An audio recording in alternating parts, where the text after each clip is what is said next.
कैसे हैं आप लोग?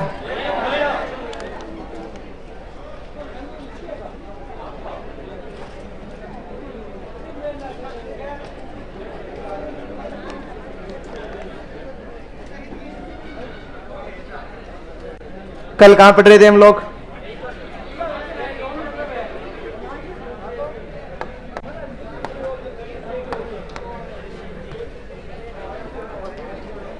अच्छा, योजनाएं और पुरस्कार पढ़ रहे थे ना?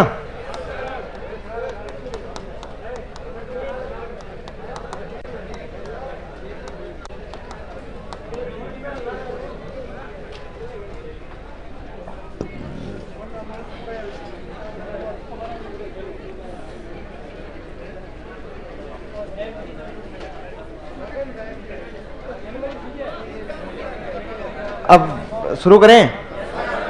लास्ट में कौन सी योजना पड़ी थी? अच्छा बताओ, देखिए ऐसे से रमसा और समसा में हमने अंतर किया था। पहले पूरा नाम बताओ। ऐसे से का, रमसा का और समसा का। इसका स्लोगन बताओ। देखें,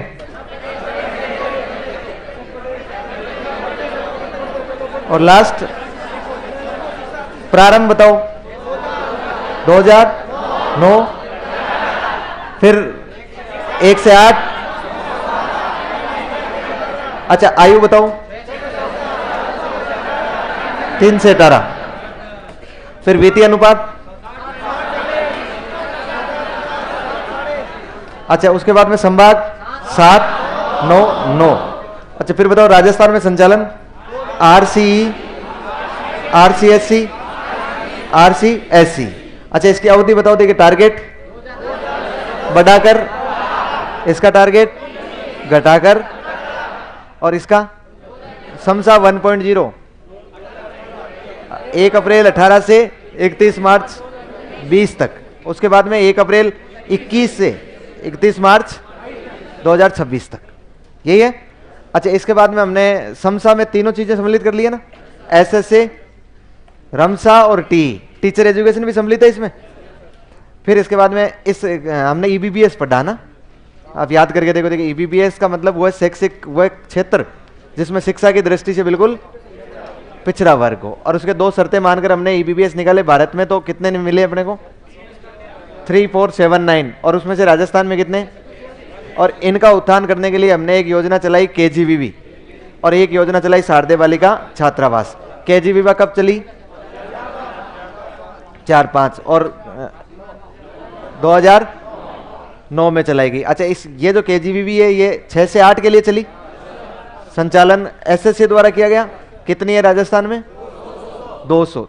186 तो उन ब्लॉक्स की जो पिछड़े हुए हैं, और 14 शहरी क्षेत्रों की। फिर इसके बाद में ये, अच्छा इधर ये 2000 कब चली है? 9 में चली है। और किसके द्वारा? रमसा द्वारा चलाई गई है। कौन सी क्लास के लिए? 9 से 12। कितनी है? इन दोनों को हमने एक करके 2018 में एकीकृत KGVB बना दिया। अब एकीकृत KGVB चल रही है क्लास 6 से लेकर 12 तक के लिए। कौन चला रहा है? समसा चला रहा है। राजस्थान में इनकी संख्या 328। फिर हमने कहा ये आवासीय विद्यालय केवल बालिकाओं हेतु है। RBSE बोर्ड से हिंदी माध्यम के विद्यालय हैं। आवासीय विद्यालय का मतलब होता है जिसमें हॉस्टल होती है, उनको वहीं रखा जाता है, और सरकार की रखने की जिम्मेदारी होती है, और सरकार ही उन्हें वहीं पर पढ़ाती है। तो आवासीय वो होता है। अच्छा, ये इसके कितने मॉडल संचालित हो रहे हैं? 4 मॉडल संचालित हो रहे हैं। क्या लिखा है आपने लास्ट में? वर्तमान में इसके 4 मॉडल संचालित है, जिनमें से, और आगे लिखो, जिनमें से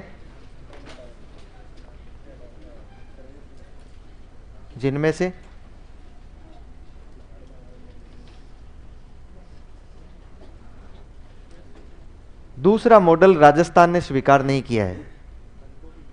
जिनमें से दूसरा मॉडल राजस्थान ने स्वीकार नहीं किया है।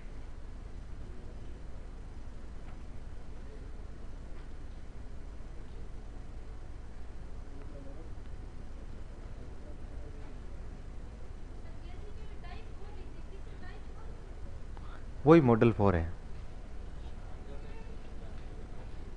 मॉडल और टाइप एक ही है ना। आप केजीबी में पढ़े हुए ना, आपने हाथ खड़ा किया था, शारदे बालिका छात्रावास में हो, उस पे टाइप 4 लिखते हैं शारदे बालिका पे। अच्छा, केजीबी में पढ़ी हुई लड़कियों को याद है कि उस पे कोई मॉडल लिखते थे 1 या 2, 1 या 3, या तो आपकी केजीबी पर लिखा होगा मॉडल 1 या टाइप 1 या 3 लिखा होगा ना। ऐसा क्यों लिखते हैं? देखिए अब मैं इसको थोड़ा समझा ही देता हूँ। आपने कभी केजीबी स्कूल आपने नहीं देखा है ना अंदर से? मैं आपको अंदर से दिखाता हूँ केजीबी स्कूल कैसा होता है। हाँ, बार बार से देखा है आपने ना। नहीं मतलब इतना क्या हो गया, तो मैं कोई परमाणु बम की फैक्ट्री थोड़ी दिखा रहा हूं, केजीबी स्कूल के बारे में बता रहा हूं। देखिएगा, मॉडल का मतलब होता है टाइप। मॉडल को ही क्या लिखते हैं हम लोग? टाइप। कुल कितने टाइप के केजीबी स्थापित किए गए हैं? 4 टाइप के। स्थापना के समय, ये स्थापना के समय कि कितने टाइप के केजीबी स्थापित किए जाएंगे। बात समझ रहे हैं? अपने 4 टाइप के केजीबी है। मैं 4 टाइप को समझा देता हूं आपको। जैसे मान लो एक ये है केजीबी का परिसर, ठीक है, पूरा परिसर है। इस केजीबी के परिसर में एक यहां पर होता है हॉस्टल। क्या होता है? हॉस्टल। समझने लगा? ये जो हॉस्टल होता है, इस हॉस्टल में क्लास 6 से 8 की बच्चियां रहती है, और इस हॉस्टल में 100 बच्चियां रहती है। कितनी बच्चियां रहती है? 100। यहां पर होता है एक स्कूल। क्या होता है?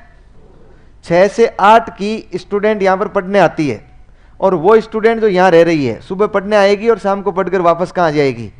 अपने हॉस्टल में। बताइए, इन्हें इस परिसर से बाहर निकलने की जरूरत है क्या? ये केजीबी संचालित होगी, दोनों हॉस्टल भी होगी और छात्रा ये आपकी स्कूल भी होगी। यहां पर लिखा होगा केजीबी टाइप फर्स्ट। क्या लिखा होगा? Type first. या फिर लिखा होगा कस्तूरबा गांधी बालिका विद्यालय मॉडल से फर्स्ट, या फिर टाइप फर्स्ट। आजकल इस पर नाम लिख दिया एकीकृत। टाइप में कोई चेंज नहीं किया है। बात समझ पा रहे हैं? दूसरी केजीबी किस प्रकार की होगी? दूसरी जो केजीबी होगी, ये इस जगह इसका गेट होगा परिसर का। यहां पर होगा एक हॉस्टल। क्या होगा? जिसमें 6 से 8 की बच्चियां रहेगी। कितनी बच्चियां रहेगी? 50। यहां पर एक होगा स्कूल, इसमें 6 से 8 की बच्चियां पढ़ेगी। और कौन सी बच्चियां? ये यहां से आ जाएगी, यहां जाके वापस अपने हॉस्टल में चली जाएगी। इस पर लिखा होता है केजीबी टाइप सेकेंड। ठीक है? चेंज इसमें दोनों में अंतर है क्या? कोई संख्या में अंतर एक नहीं है? अच्छा, एक आपको इस प्रकार का केजीबी मिलेगा। नहीं नहीं, इतना खांगा नहीं है ये। कह रहे छोरा, कह रहे खांगा। हाँ, आप समझ तो सकते हैं ऐसे ही, क्योंकि हम तो नकल करते हैं, तो फिर नकल वैसे ही होती है। कई बार बच्चों को भी चेक करते हैं तो उसमें लिखा आता है कि इस प्रश्न का उत्तर अध्याय नंबर 3 के सवाल नंबर 2 पर देखें। क्योंकि वो पासबुक में लिखा होता है ना, इस प्रकार से वो नकल करके वैसे का वैसे उसमें लिख देते हैं। तो ये खांगा नहीं है ना। अच्छा, यहां पर है ना, एक होगा हॉस्टल। क्या होगा? चलो हॉस्टल की तरह भी बनाऊं ना मैं। यहां क्या होगा? एक हॉस्टल 6 से 8 के लिए। और कितनी बालिकाएं रहेगी? 100 बालिकाएं। 100 बालिकाएं रहेगी। ये यहां पर इनका स्कूल नहीं होगा। ये इस कोई भी नजदीकी सरकारी स्कूल यदि प्राथमिकता देते हैं गर्ल्स स्कूल को, यहां पर स्कूल होगा। प्राथमिकता किसको देंगे? गर्ल्स स्कूल को। यदि गर्ल्स नहीं है तो कोई एजुकेशन वाला भी हो जाएगा। ये स्कूल होगा। ये अपना स्कूल गवर्नमेंट स्कूल सामान्य रूप से संचालित हो रहा है। ये बालिकाएं इसमें रहेगी। यहां से ये सुबह लाइन बना के सड़क के किनारे किनारे इसमें पढ़ने आएगी, और फिर वापस लाइन लगा के और शाम को पढ़ने के बाद कहां चली जाएगी? हॉस्टल में चली जाएगी। इस पर लिखा होगा केजीबी टाइप थर्ड। क्या लिखा होगा? KGB type third. एक आपका हॉस्टल होगा, और ये जो हॉस्टल होगा ना, ये अगला केजीबी है। ये होगा 9 से 12 के लिए। इसमें 100 बालिकाएं रहेगी, और इनके लिए कोई स्कूल होगा बाहर, जैसे इसमें है ना, उसी प्रकार से एक स्कूल होगा। कोई भी गर्ल्स स्कूल मिलता है तो ठीक है, नहीं तो फिर कोई भी जो 9 से 12 का स्कूल मिलेगा इनको, चाहे 1 से 12 का है, उस स्कूल में, गवर्नमेंट स्कूल की बात कर रहा हूँ, उस स्कूल में ये बालिकाएं सुबह लाइन बना के जाएगी और वापस लाइन बना के ही आएगी। या आपने, मैं लाइन बना के शब्द काम में क्यों ले रहा हूं? क्योंकि ऐसे ही आती है। हाँ हाँ, यदि जिसके नजदीक केजीबीवी है ना, वहां से वो बालिकाएं जब पढ़ने आएगी तो सड़क पर ऐसे हाँ उल्लड़ और राक्षसों की तरह भाग के नहीं आएगी, वो बिल्कुल लाइन बना के और किनारे किनारे चलेगी, और हॉस्टल वार्डन होगी वो उनके साथ चल देगी और उनको स्कूल में लाएगी और स्कूल में छोड़ के जाएगी, फिर वापस स्कूल से लेकर जाएगी। तो ये जो होता है ना, इस पर लिखा होता है शारदे बालिका छात्रावास। क्या लिखा होता है? शारदे बालिका छात्रावास। अब आपकी जानकारी के लिए बताऊं, जब ये स्कूल चले थे ना, तो राजस्थान ने इस मॉडल को स्वीकार कर लिया। राजस्थान ने इस मॉडल को स्वीकार कर लिया, इसको नहीं किया। राजस्थान ने कहा कि यदि खर्चा बराबर हो रहा है, हॉस्टल स्थापित कर रहे हैं, स्कूल स्थापित कर रहे हैं, टीचर लगा रहे हैं, तो फिर हम 50 बच्चियों को क्यों पढ़ाएं, 100 बच्चियों को पढ़ाएं ना। मॉडल सेकंड किसके लिए था? उन राज्यों के लिए था जहां पर बालिकाओं की संख्या बहुत कम थी, बहुत छिद्रित, ये मैं कहूं कि बहुत दूर दूर जनसंख्या थी, इसलिए जो पहाड़ी इलाके थे उनमें से स्कूल स्थापित किए गए ताकि वहां पर 50 बालिकाओं को पढ़ाया। राजस्थान ने कहा हमारे पास बालिकाओं की कोई कमी नहीं है। यह अलग बात है कि हम, हाँ क्या है, यह अलग बात है कि हम कुंवारे ही मर रहे हैं, लेकिन हमारे पास बालिकाओं की कोई कमी नहीं है। यदि नहीं है, एक ब्लॉक में नहीं मिलेगी तो हम दूसरे ब्लॉक से ले आएंगे। जरूरी नहीं है कि आपने हमारे ऐसे ब्लॉक याद करके देखो, ऐसा ब्लॉक जिसको आपने ये कहा कि ये पिछड़ा नहीं है, ऐसा जरूरी नहीं है उसमें बालिकाएं पढ़ी लिखी है सारी, वहां से ले आएंगे हम लोग।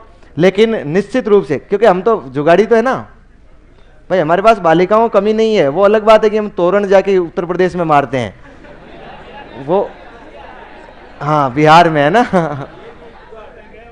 हाँ भाई, ये भी एक व्यवस्था है। तो राजस्थान ने कहा कि हम इस प्रकार की व्यवस्था कर लेंगे, लेकिन हम 50 स्कूल वाले के लिए खर्चा नहीं, ये 50 बालिकाओं के लिए खर्चा नहीं करेंगे। तो राजस्थान ने इस प्रकार के मॉडल को बिल्कुल अपनाया ही नहीं। राजस्थान ने एक तो पहले मॉडल को, एक तीसरे को, इसका मतलब टाइप फर्स्ट और टाइप थर्ड में ज्यादा समस्या नहीं आ रही थी, क्योंकि खर्चा किस बात का होता है? स्कूल स्थापित करने का होता है। स्कूल में टीचर लगा के उनको स्कूल संचालित करने का खर्चा ज्यादा होता है, इसलिए इन्होंने केजीबी भी खोल दी और नजदीकी स्कूल में बालिकाओं को पढ़ाने लगे। फिर शारदे बालिका छात्रावास योजना आ गई, तो इन्हीं बालिकाओं के लिए देखो 9 से 12 वाली बालिकाएं निकल के कहां रखेगी? अब शारदे बालिका छात्रावास में। ये आपकी जानकारी के लिए बता दूं, राजस्थान ने जो 200 स्कूल स्थापित कर रखे हैं ना, उनमें से 55 स्कूल किस टाइप के हैं राजस्थान में? मॉडल फर्स्ट के हैं। किस प्रकार के हैं? और 145 स्कूल, 145 स्कूल किस टाइप के हैं? टाइप थर्ड के हैं। और शारदे बालिका छात्रावास कितने हैं? 128 है। अब देखिएगा, जब हमने इन तीनों को चारों इंटीग्रेटेड कर दिया, हमने एकीकृत कर दिया 2018-19 में, तो हमने इन सब के आगे एक शब्द क्या लगा दिया? एकीकृत। इसके आगे भी क्या लिख दिया? एकीकृत। और यहां भी क्या लिखा हमने? एकीकृत। इस नाम को हटाया यहां से, और नाम को हटा के, और हमने इसके आगे लिख दिया एकीकृत केजीबीवी मॉडल फोर्थ। टाइप कौन सा है? फोर्थ। इसका नाम अब शारदे बालिका छात्रावास से हटाकर हमने क्या कर दिया? एकीकृत केजीबीवी। और कितने हैं ये? 128।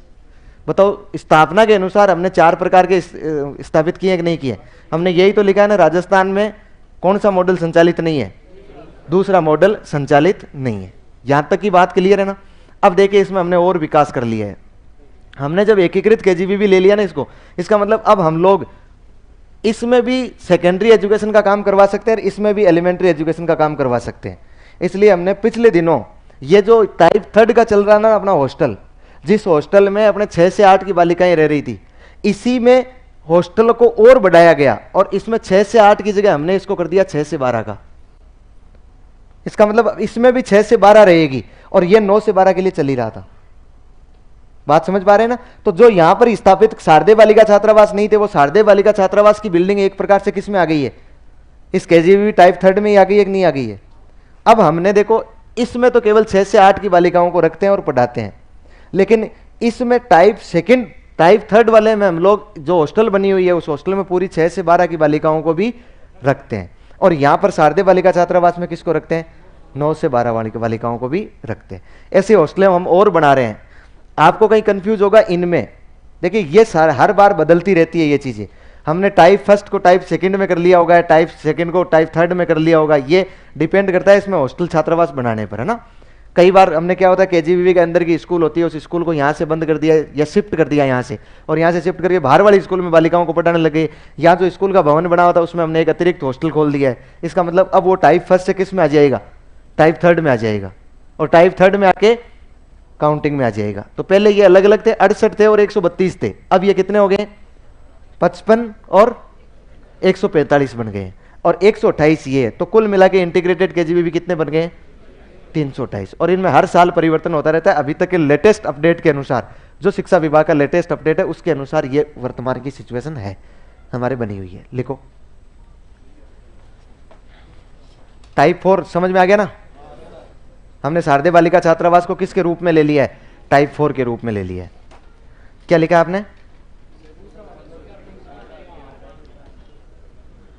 अब आपको ये नहीं बनाना है ना, ये नहीं बनाना है आपको।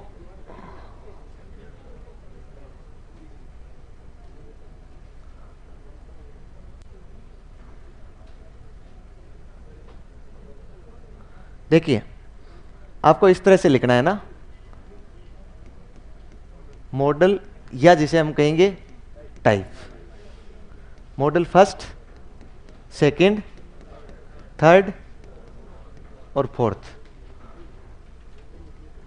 संख्या बताइए कितनी है, 55। कितनी है, 0, मतलब राजस्थान में लागू ही नहीं है, राजस्थान में लागू नहीं। और 145 और 128, तो टोटल कितने हो गए, 328। ऐसे लिख लेना है। और यहां कोष्टक में इस चौथे के पास में लिखना है ना, शारदे बालिका छात्रावास, शारदे बालिका छात्रावास।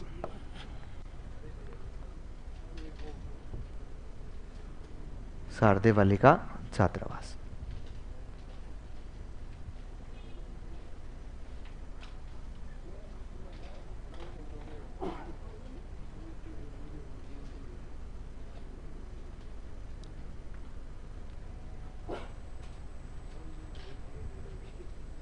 लिख लिया,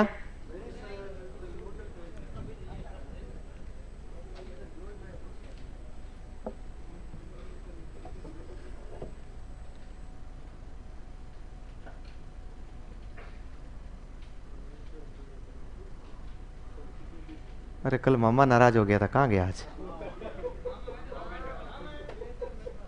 है क्या। मैंने सोचा यार नहीं आए नुकसान हो जाए, हैं। हाँ हाँ लग जाए, ये उम्र ही ऐसी है।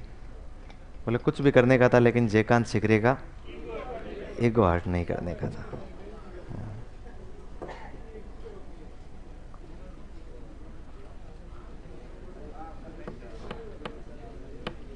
हो गया,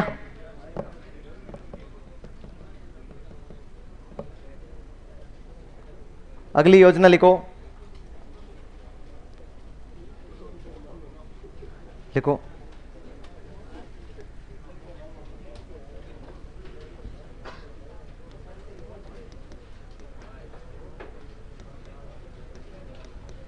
स्वामी विवेकानंद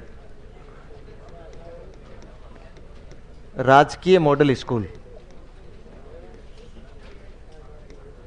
इसको या तो विवेकानंद स्कूल कहते हैं या फिर सीधे सीधे कहते हैं हम लोग मॉडल स्कूल।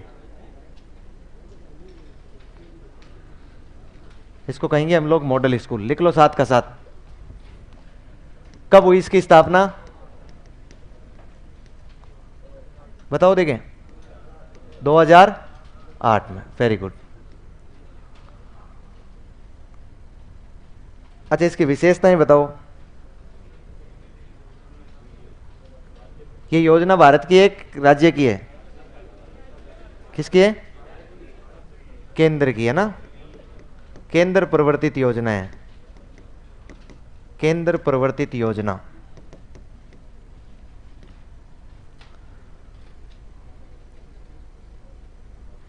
अच्छा, ये स्कूल कौन सी क्लास से कौन सी क्लास तक चल रहे हैं? 6 से लेकर 12 तक। आवासीय है, गैर आवासीय? गैर आवासीय। कौन से माध्यम के? हिंदी या अंग्रेजी? वेरी गुड, अंग्रेजी माध्यम। कौन से बोर्ड से है? सीबीएसई बोर्ड से संबंधित है।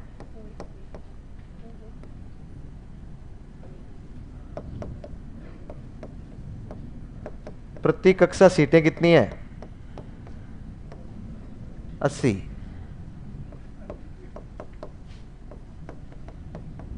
2 सेक्शन बनाए गए हैं, प्रति सेक्शन कितने हैं? 40 विद्यार्थी है।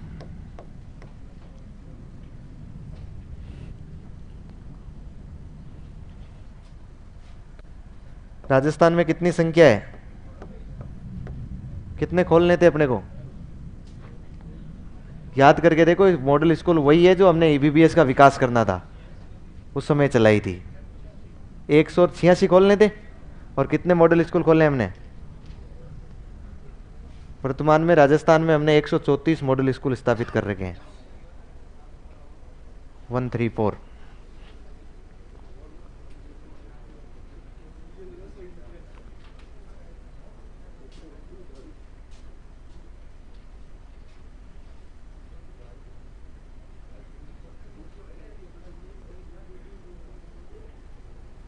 हो गया?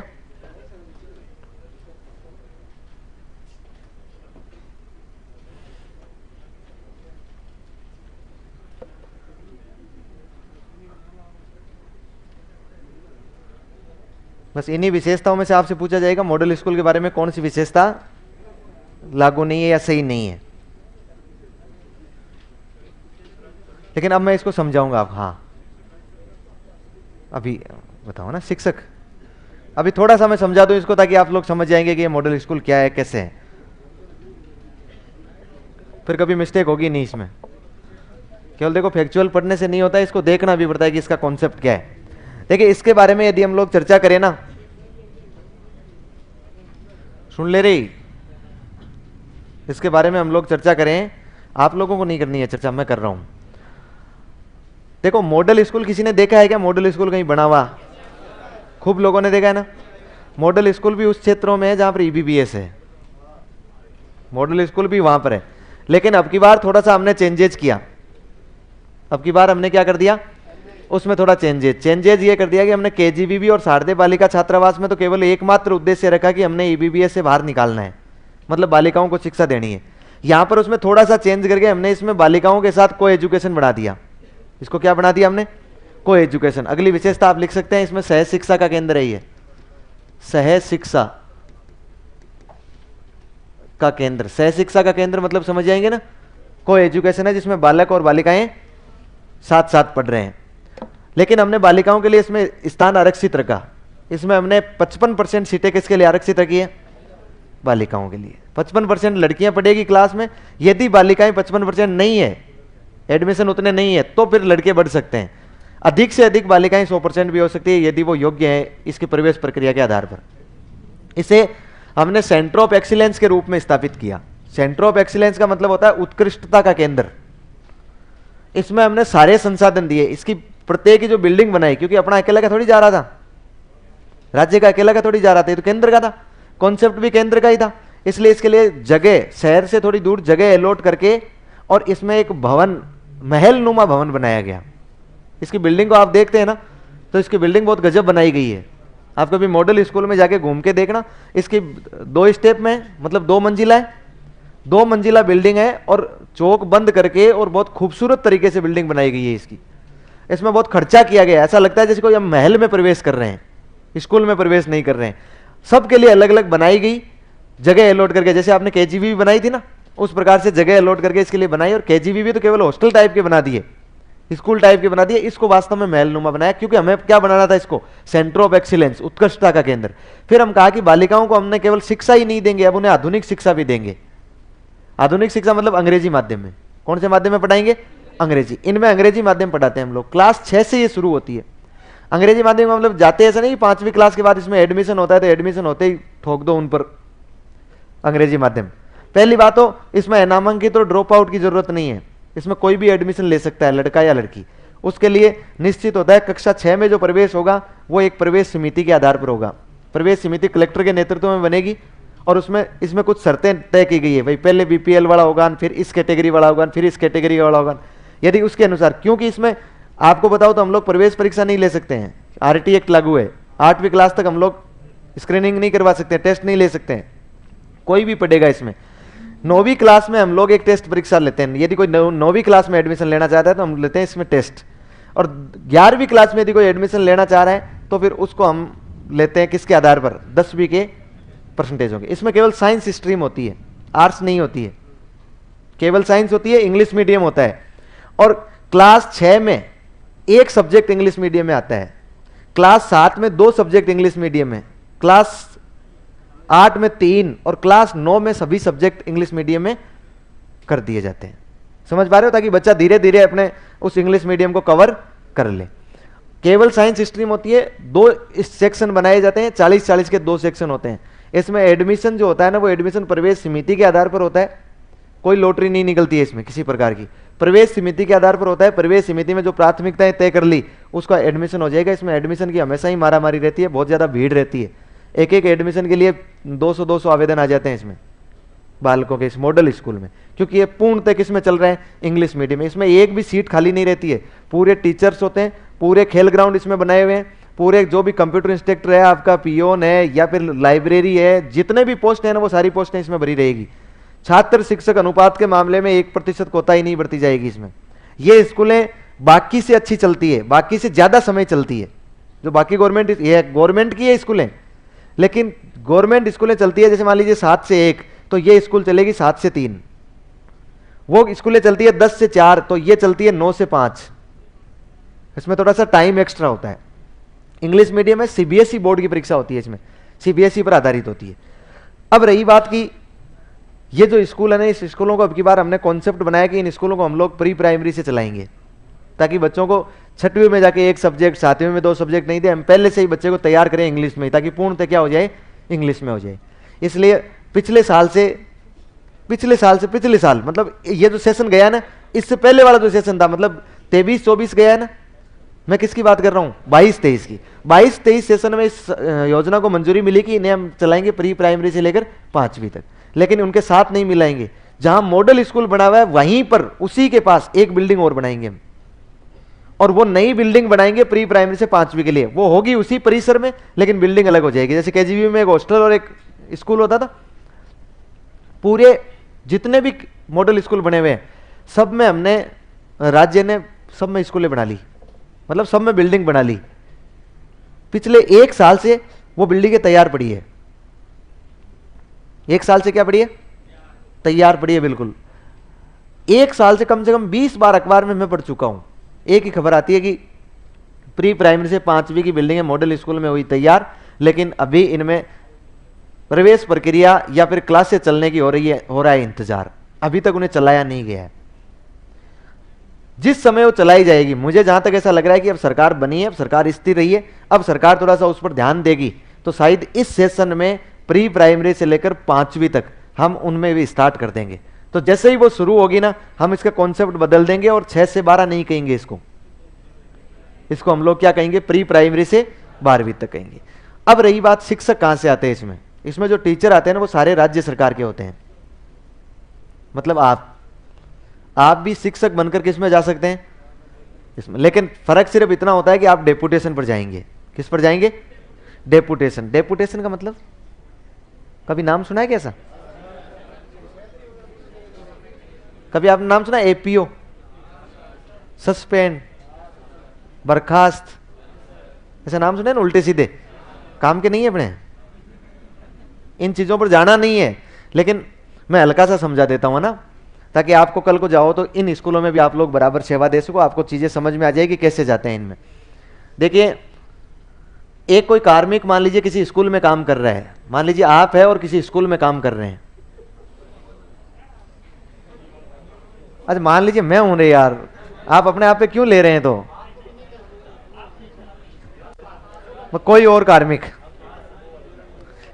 कार्मिक स्कूल में काम कर रहा है, वो यहां से इस स्कूल से जाने के उसके पास 2-3 तरीके होते हैं। एक मान लीजिए कोई एक ऑफिस या कार्यालय है या फिर कोई भी स्कूल है, उसमें 2 प्रकार की पोस्टें होती है, 2 प्रकार की पोस्टें स्वीकृत की जाती है। एक होती है स्थायी पोस्ट, कौन सी होती है?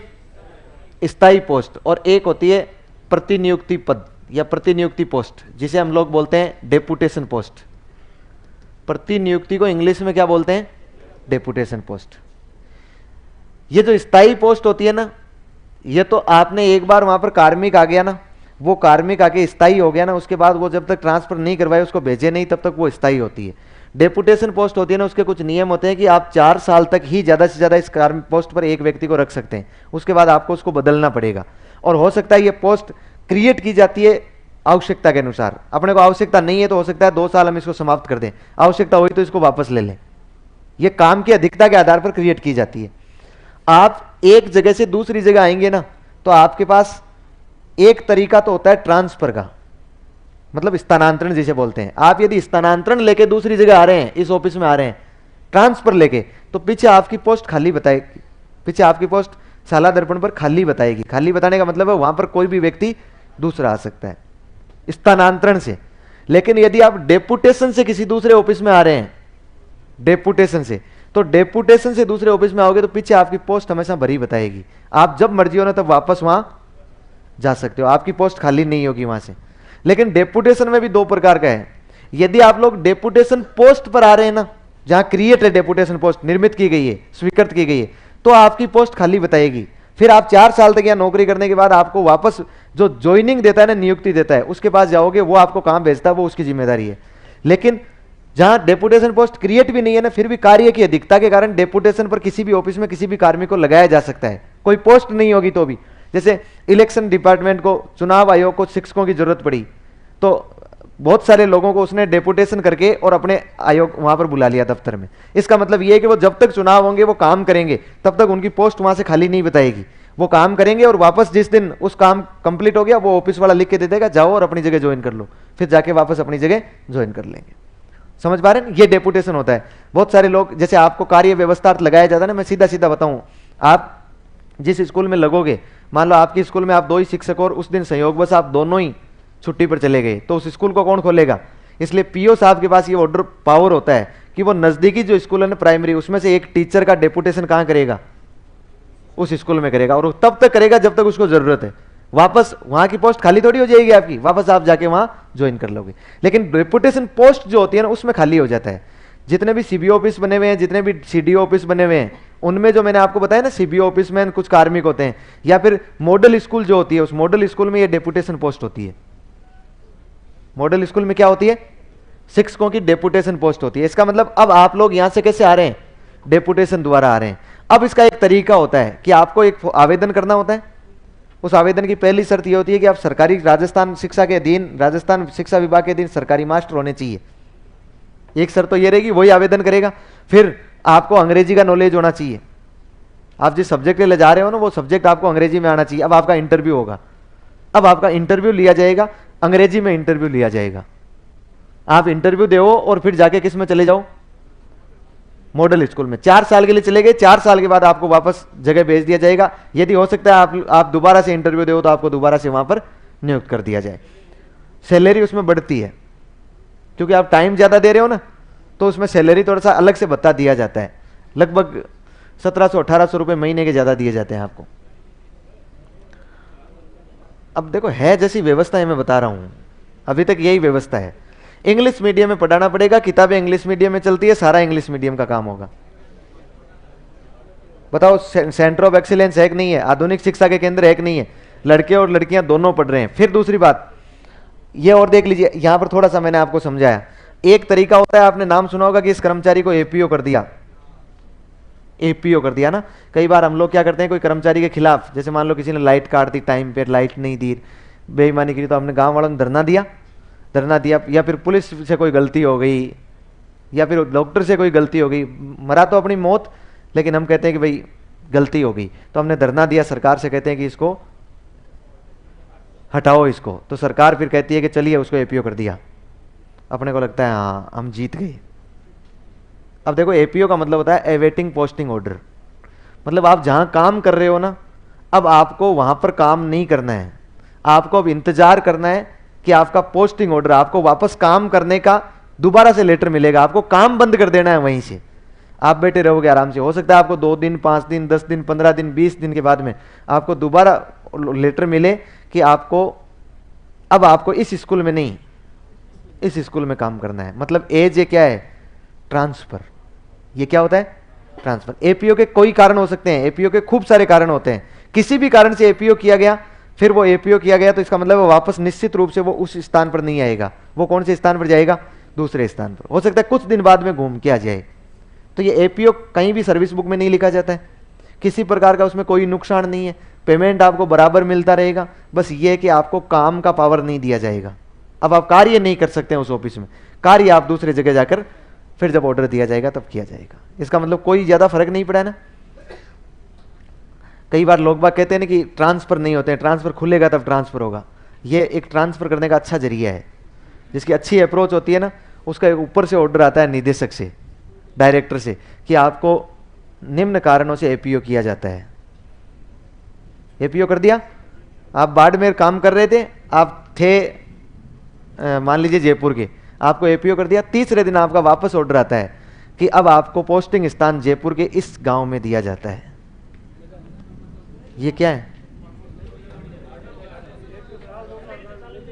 सैलरी में कोई फर्क नहीं पड़ता है, सर्विस बुक में कोई फर्क नहीं पड़ता है, प्रमोशन में कहीं दिक्कत नहीं है। क्या साल नहीं, उसके सर्विस बुक में रूल्स बनाए हुए हैं कि कितने दिन से ज्यादा एपीओ नहीं हो सकते आप, सैलरी बराबर मिलेगी। सीनियरिटी, देखो सीनियरिटी तो फिर जिले छोड़कर जाओगे तो कैसे मिलेगी, सीनियरिटी नहीं मिलती है। एग्जाम्पल बाड़मेर से जयपुर, मैं तो ऐसे ही दे दिया, क्योंकि जयपुर साइड के, सीकर साइड के ज्यादा लोग होते हैं जो बाड़मेर में ज्यादा लगे होते हैं, और उनकी अप्रोच होती है तो वो लोग वहां पहुंच जाते हैं। अब आजकल ऐसा नहीं रहा है, लेकिन मैडम सैलरी पूरी मिलती है, सैलरी पे कोई प्रभाव नहीं पड़ता है, सैलरी पर कोई प्रभाव नहीं पड़ेगा। मुझे बताओ, आपने आप पर दोष तो सिद्ध नहीं हुआ ना। देखिए इस चीज को समझने का प्रयास कीजिए। अपने को लग रहा है कि अपनी सरकार, अपने को नौकरी की बहुत जरूरत है, इसलिए अपने यदि भले एपीओ वाली सैलरी काट भी लें, महीने में 15 दिन की भी दे दे तो भी हम सहन कर लेंगे। क्यों कर लेंगे? आप मानवतावादी विचारधारा को आगे रखिए, आप मानववादी विचारधारा को आगे लाइए। हम इंसान हैं, हम योग्य हैं। क्या है? योग्य। हम सरकार के लिए काम कर रहे हैं, हमने अपना अमूल्य जीवन सरकार को समर्पित कर दिया है। अब यह सरकार की जिम्मेदारी है कि आप हमारी निजी व्यवस्थाओं का ध्यान रखें। और निजी व्यवस्था यह है कि हमें घर में आटे दाल की जरूरत होती है। यदि हमें कोई गलती भी की है तो वो अभी तक दोष सिद्ध नहीं हुआ है, तब तक क्या हम लोग अपना घर कैसे चलाएंगे? यदि सैलरी बंद कर दे तो क्या हम कोई दूसरा काम कर सकते हैं? क्या नहीं कर सकते। इसलिए दिया जाता है। एक सस्पेंड और बर्खास्त और होता है ना।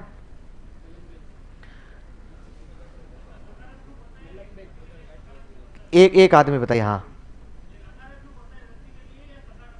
देखिए, ये परिस्थिति पे डिपेंड करेगा। ये जैसे मान लीजिए आप गए और आपने अपने प्रिंसिपल पीओ साहब को 2 थप्पड़ लगा दिए और आपको एपीओ कर दिया, तो ये नकारात्मक है आपके लिए। सब कहेंगे कि उसको एपीओ कर दिया, उसको एपीओ कर दिया। जैसे मान लीजिए कोई मेरा साथी गया, राजसमंद जाके ज्वाइन किया और ज्वाइन किए 15 ही दिन हुए और उसके बाद एक ऑर्डर आया कि आपको एपीओ किया जाता है, और फिर दूसरे 5 दिन बाद में फिर ऑर्डर आया कि अब आपको घर के 10 किलोमीटर दूर एक स्कूल दी जाती है जिसमें आप इतिहास की पोस्ट पर कार्यरत रहेंगे। तो ये क्या होता है? ये सकारात्मक होता है। समझ पा रहे हैं ना चीजों को? सब एपीओ होते हैं। सर्विस रूल है ये, शिक्षा के लिए नहीं है। राजस्थान में जो भी कर्मचारी होगा ना, सबके लिए ये रूल है। आरएसआर में लिखा हुआ है राजस्थान सर्विस रूल्स, सबके लिए सेम रूल्स है। समझ गए ना? एपीओ में किसी प्रकार की कोई दिक्कत नहीं होती है।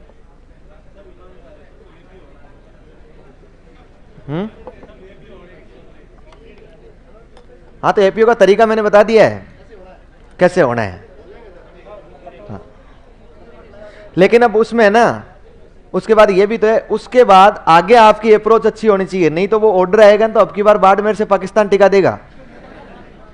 समझ पा रहे हैं ना? आप एपीओ, ये आपकी गलती है। यदि आगे आपकी अप्रोच नहीं है तो आपको जानबूझ के ऐसी जगह टिकाया जाएगा क्योंकि आपको सजा दी जा रही है। समझ पा रहे हैं? अब एक होता है सस्पेंड, ये इन्होंने पूछा सस्पेंड और बर्खास्त क्या होता है। यदि मान लीजिए आपने दे मारी 2, ठीक है, तो उसमें सबसे पहले तो ये होगा कि आपको वो शिकायत करेंगे। शिकायत करेंगे तो विभाग स्तर पर आपकी जांच बैठेगी, तो आपको एक कारण बताओ नोटिस दिया जाएगा। कारण बताओ नोटिस, आपने क्यों मारी।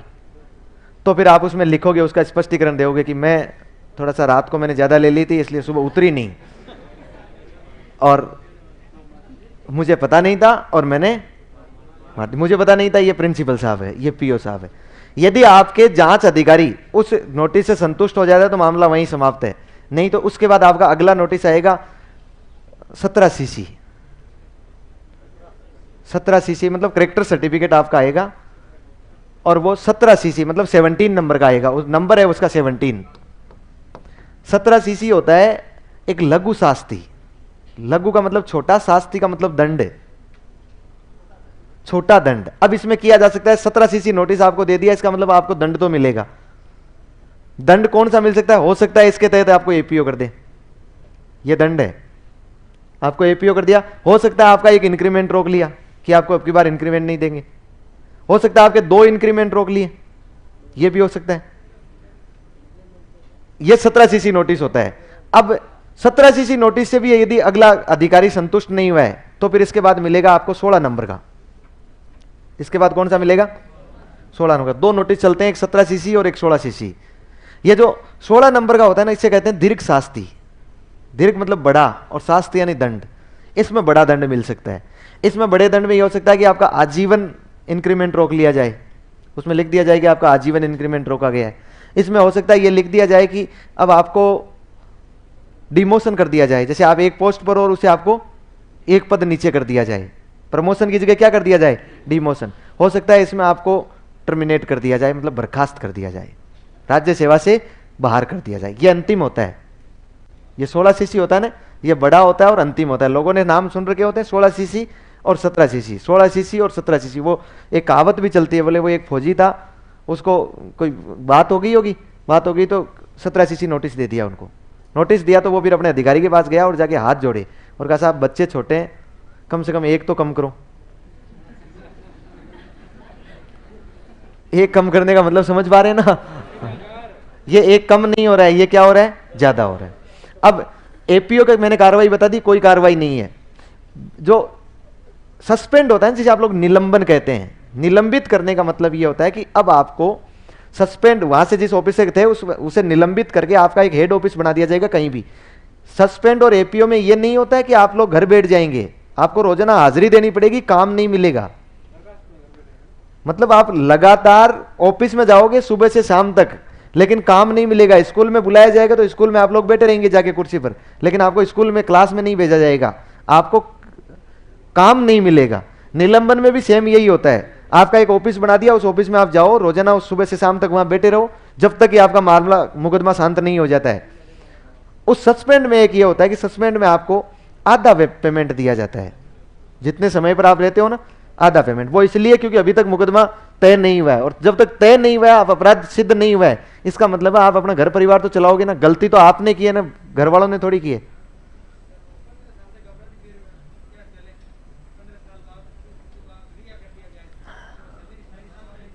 देखो और आगे सुनो, यदि 6 महीने तक आप लोग सस्पेंड रहे तो आपको आधी सैलरी मिलेगी।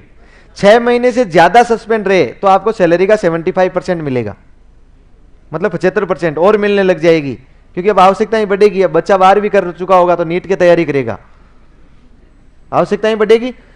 फिर आप जैसे ही वापस बहाल होते हैं, बहाल होने के बाद आपको सैलरी पूरी मिलने लग जाएगी। अब आप उस मामले को लेकर जाएंगे कोर्ट में। कहां लेकर जाएंगे? ये तो शिक्षा विभाग स्तर पर चल रहा है। आप कोर्ट में लेकर गए, आपने कहा कि मेरी कोई गलती नहीं थी, मुझे बिना मतलब में सस्पेंड रखा गया है, मेरी मां नानी हुई है, मैं इसका मुकदमा दायर करता हूं। कोर्ट में आपकी सुनवाई चलेगी, आपका वकील रहेगा, सामने सरकार का वकील रहेगा, और उनके मध्य यदि आप कोर्ट केस जीत गए तो आप जितने समय की आपकी सैलरी कम की गई है, काटी गई है, वो एक मुश्त आपको दे दी जाएगी। क्या दोष अगर सिद्ध हो जाता है, सस्पेंड हो गया ना भाई, उसने थप्पड़ जानबूझ के मारी है, लेकिन फिर लास्ट में हाथाजोड़ी तो होती है ना, वो कहेगा कि भाई गलती हो गई, धूल खाई, काली गाय, आज के बाद किसी को नहीं मारूंगा, तो वापस लगा दिया जाता है, सरकार निकालती थोड़ी है। बिल्कुल दोष ऐसा होना जैसे मर्डर कर दिया हो, जेल में चला गया हो, फिर उस पर दोष सिद्ध होना है, फिर वो उसको क्या किया जाना है, बर्खास्त करना है। बर्खास्त का मतलब है राज्य सेवा से बाहर हो गए आप लोग, वापस उसी विभाग में नहीं लग सकते हैं। और नहीं, केवल उस विभाग में उस वैकेंसी से, उस पोस्ट से निकाले गए हैं, बाकी आप वापस दूसरी वैकेंसी आएगी ना तो तुरंत वापस शिक्षक बन सकते हैं। बर्खास्त में ऐसा नहीं होता है। जैसे आपके सामने सारे उदाहरण पड़े हैं, जितने आपने नाम लिए ना उतने सारे काम हमने अप्लाई कर रखे हैं, एपीओ, सस्पेंड और बर्खास्त, तीनों हमने कर रखे हैं। पुलिस विभाग से मैं सस्पेंड, वो टर्मिनेट हुआ हूं, बर्खास्त हुआ हूं। समझ रहे क्यों? अब आप कहेंगे क्यों? मैं वहां पर लगातार गया नहीं 4 साल तक, उन्होंने खूब सारे नोटिस भेजे, खूब सारे तामील करवाए, खूब सारे लोग भेजे, बोले आ जाओ ज्वाइन कर लो, गया ही नहीं। जब लगातार अनुपस्थिति 4 साल की रह गई और मैंने कोई जवाब ही नहीं दिया, तो फिर उन्होंने एक कमेटी बिठाई और कमेटी ने यह निर्णय लिया कि इनको राज्य सेवा से बर्खास्त, टर्मिनेट किया जाता है। अब समझ पा रहे हैं ना, बर्खास्त करने का मतलब आप दोबारा यदि पुलिस की वैकेंसी आए तो उसमें जाके लग सकते हैं, भले कोई फर्क नहीं पड़ेगा, बाकी कहीं भी लग सकते हैं। लेकिन वो एक आपराधिक मुकदमा होता है कि आपने आपराधिक मुकदमा जब तक क्लियर नहीं किया तब तक आप लोग दूसरी नौकरी ज्वाइन नहीं कर सकते, वो मुकदमे अलग होते हैं। समझ पा रहे हैं? क्या लिख लिया आपने? स्वामी क्या GA 55 क्या होता है? आपकी कुल आय व्यय का एक लेखा जो का होता है। GA 55 का मतलब होता है जिसमें आपको कुल कितनी इनकम हुई है इस वर्ष, वो इनकम की एक डायरी होती है, आपको नहीं डालनी पड़ती है, ऑनलाइन होती है। सरकार आपको लिखना नहीं पड़ता है कि मेरे कितने रुपए आए, वो साल के अंत में आप निकाल लो कि एक साल में मेरे इतने रुपए आ गए। आय व्यय का विवरण होता है GA 55। हाँ, अब लिख लेंगे, आगे चलें। हाँ, और है क्या कोई पीछे डाउट? ये डाउट जिनको होता है ना, उनको आगे से उठ के पीछे नहीं जाना होता है। हाँ,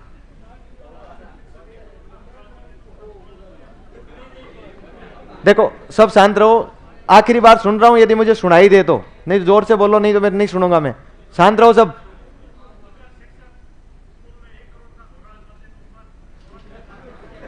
सोलह सीसी होगा या 17 सीसी होगा? देखो डायरेक्ट क्या प्लान है?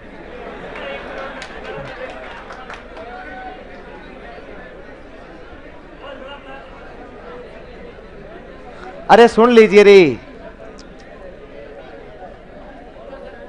मैं ये कह रहा हूं कि देखो डायरेक्ट है ना, सरकार होती है ना, सरकार कभी भी डायरेक्ट दीवार फांद के, सीढ़ियां फांद के इस छत पर नहीं चढ़ेगी, वो सीढ़ी दर सीढ़ी चलेगी। पहले आपको कारण बताओ नोटिस, फिर आपको 17 सीसी, उसमें भी केस साबित नहीं हुआ तो फिर आपको 16 सीसी अगला नोटिस दिया जाएगा। डायरेक्ट 16 सीसी नोटिस नहीं आता है। समझ पा रहे ना? पहले उसके तहत कार्रवाई होगी और फिर किसके तहत होगी? 17, और वो मुकदमा फिर आपका आपराधिक मुकदमा भी हो जाएगा। फिर उधर कोर्ट कहेगा, कोर्ट ने उठा के आपको जेल में डाल दिया ना भ्रष्टाचार के आरोप में, तो फिर पीछे विभाग अपने आप कार्रवाई कर लेगा आपको बर्खास्त करने का, वो कार्रवाई स्वतः ही हो जाएगी। अब देखो कुछ लोग पूछ रहे हैं, ऐसे नहीं पूछना अपने को, क्या आपको 4 साल की सैलरी मिली थी क्या? वो सैलरी के लिए मैंने केस नहीं लड़ा, क्योंकि मैं बर्खास्त इसलिए हुआ कि मुझे सैलरी नहीं चाहिए थी। तो होता क्या है, नहीं क्यों चाहिए थी, इसलिए आप लोग प्रोबेशन पीरियड में रहेंगे ना, और प्रोबेशन पीरियड में आप पर सरकार जितना खर्चा करेगी, यदि आप 2 साल से पहले नौकरी छोड़ते हैं, त्याग पत्र देते हैं, रिजाइन करते हैं, तो आपको जितना खर्चा सरकार करेगी ना, उसका खर्चा आपको वापस जमा कराना पड़ेगा। सैलरी नहीं, खर्चा। सैलरी तो इसलिए क्योंकि हमने आपको टाइम दिया है, सैलरी आपने इसलिए दी है। पुलिस विभाग में हमने ट्रेनिंग की, तो ट्रेनिंग का खर्चा होता है सरकार के लिए, तो सरकार कम से कम 1 लाख रुपए वापस वसूल करती है यदि आपने प्रोबेशन के दौरान कोई नौकरी छोड़ दी हो तो। कोई भी विभाग होगा सब वसूल करेगा, कोई भी डिपार्टमेंट होगा। अब यदि आप 2 साल से पहले रिजाइन देकर आते हो, आपको कहोगे मुझे नौकरी नहीं करनी है, ये लो रिजाइन, तो वो कहेगी लाओ वो 1 लाख रुपए जमा करवाओ। इसलिए फिर मजबूरी में अपन ने कहा कि हम रिजाइन ही नहीं देंगे, और हम नौकरी भी नहीं करेंगे। फिर इंतजार करता रहा कि कब करें, लेकिन 4 साल में जाके फिर उसके बाद में उन्होंने फैसला लिया। मुझे वहां से निकलना था, उनको निकालना नहीं था। उन्होंने 4 साल तक इंतजार किया और फिर जाके जबरदस्ती, और फिर भी ऐसे नहीं हुआ, फिर भी ऊपर वाले काम करने पड़े। उधर से कोई लगाना पड़ा कि कैसे न कैसे करके करवा दो ताकि कम से कम 1 लाख रुपए बच जाए, वापस जमा नहीं करवाने पड़े सरकार के पास। समझ पा रहे हैं ना? प्रोबेशन पीरियड की बात कर रहा हूं मैं। प्रोबेशन के बाद ऐसा कुछ नहीं होता है। प्रोबेशन पीरियड 2 साल का होता है आपका। नहीं पूरी कर ली थी मैंने। प्रोबेशन पीरियड में डेथ हो जाती है, हैं?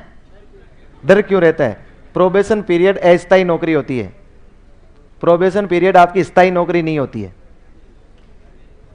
प्रोबेशन पीरियड में स्थायी नहीं माना जाता, आपको अस्थायी माना जाता है। 2 साल से पहले यदि आपकी डेथ हो जाती है तो अनुकंपा नियुक्ति नहीं होती है घर वालों बाकी को। वो सर्विस के लाभ नहीं मिलते हैं जो एक सर्विस वालों को मिलते हैं। समझ पा रहे हैं ना? इसलिए 2 साल तक मोटरसाइकिल धीरे चलानी है।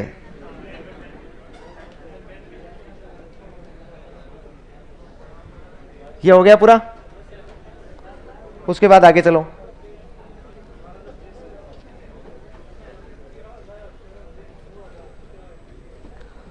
अगला स्कूल लिखो, लिखो महात्मा गांधी स्कूल, राजकीय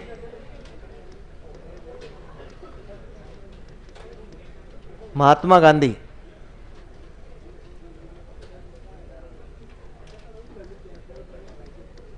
अंग्रेजी माध्यम का विद्यालय।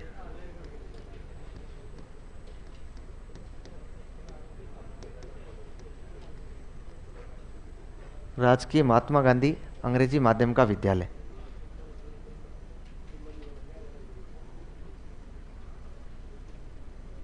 थर्ड ग्रेड से सेकंड ग्रेड में नहीं देना पड़ेगा रही। ऐसी कोई भी नौकरी जिसमें आपको सरकार द्वारा ट्रेनिंग करवाई जा रही है उसमें ही खर्चा देना पड़ता है। सरकार जो आप पर खर्चा करती है ना वही करना पड़ता है, बाकी नहीं देना पड़ता है। ग्रेड थर्ड से आपको बर्खास्त किया जाता है या आप रिजाइन देते हैं तो कुछ नहीं देना पड़ेगा, क्योंकि सरकार ने आप पर कोई खर्चा नहीं किया। जितना आपको सरकार ने पैसा दिया उतना आपने काम कर दिया है।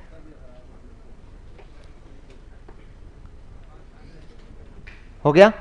राजकीय महात्मा गांधी अंग्रेजी माध्यम विद्यालय।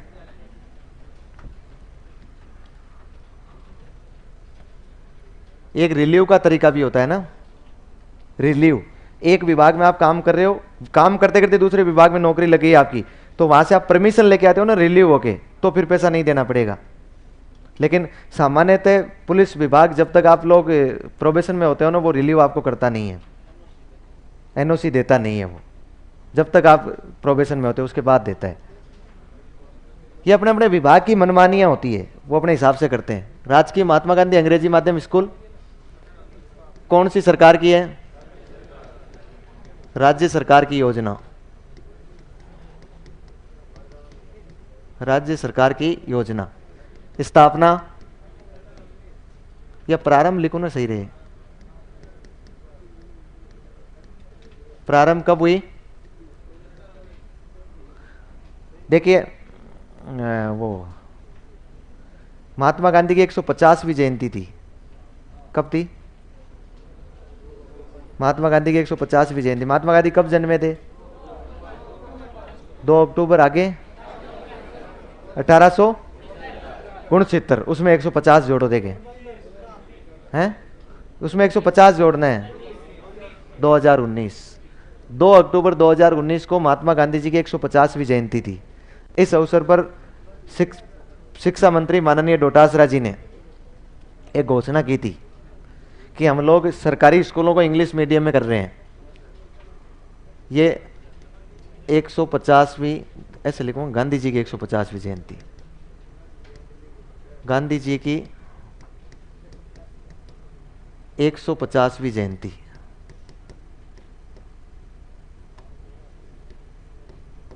एक 150वीं जयंती। राजकीय महात्मा गांधी अंग्रेजी माध्यम विद्यालय कौन सी क्लास से कौन सी क्लास तक है? ये कौन सी है? 1 से 5। Very good. प्री प्राइमरी से 12वीं तक है। कौन से माध्यम के हैं? अंग्रेजी माध्यम के हैं। अच्छा, आपको एक बात बताना भूल गया था ना, कहीं आपको दिक्कत नहीं हो कि कुछ मॉडल स्कूल है ना जिनमें हॉस्टल चल रहे हैं, जबकि मैंने लिखा है वो गैर आवासीय है। मूल कॉन्सेप्ट में, एमएचआरडी के मूल कॉन्सेप्ट में वो गैर आवासीय ही है, लेकिन राजस्थान सरकार ने अपना अतिरिक्त एफर्ट लगाते हुए कुछ स्कूलों में हॉस्टल शुरू कर दिए हैं, अलग अलग योजना के तहत। मॉडल स्कूल योजना के तहत नहीं है, वो अलग योजना निकाली और उस योजना के तहत मॉडल स्कूल में भी हॉस्टल बना दिए हैं। इसलिए लगभग 20-25 स्कूल ऐसे हैं राजस्थान में, मॉडल स्कूल, जिनमें हॉस्टल वर्तमान में संचालित हो रहा है, कईयों में हॉस्टल बनाया जा रहा है, लेकिन वो मूल कॉन्सेप्ट में क्या रहेगा, गैर आवासीय, वो योजना अलग है। अंग्रेजी माध्यम है और ये आवासीय है, गैर आवासीय है, वेरी गुड, गैर आवासीय है। कौन से बोर्ड से संबंधित है, आरबीएसई बोर्ड से संबंधित है, सह शिक्षा के केंद्र है, सह शिक्षा के केंद्र मतलब कोई एजुकेशन, लड़के और लड़कियां दोनों पढ़ते हैं। इनमें जो प्रवेश होता है वो ना तो समिति ना परीक्षा, किसके आधार पर होता है, लॉटरी के आधार पर। यदि आवेदन ज्यादा आ गए ना तो फिर लॉटरी के आधार पर होता है।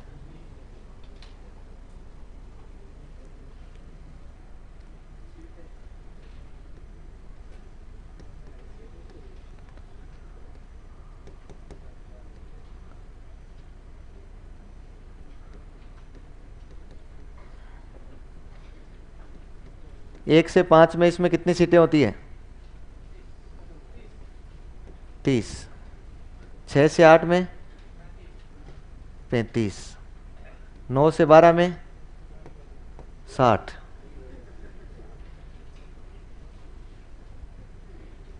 ये 1 से 5 नहीं है भैया ना, प्री प्राइमरी से 5 है। प्री प्राइमरी से 1 तक तो क्या है, अच्छा प्री प्राइमरी में तो अलग है, 25 ही है। मैं ऊपर लिखना पड़ेगा मुझे वापस, है ना।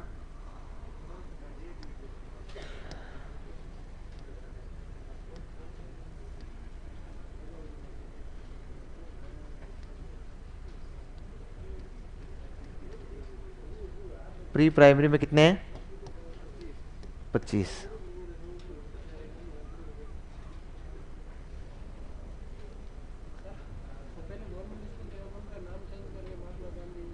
अभी समझाऊं रे, अभी तो लिखो आप लोग। वो मॉडल स्कूल समझ गए ना आप लोग क्या होता है, वैसे अभी इस स्कूल को भी हम लोग समझेंगे।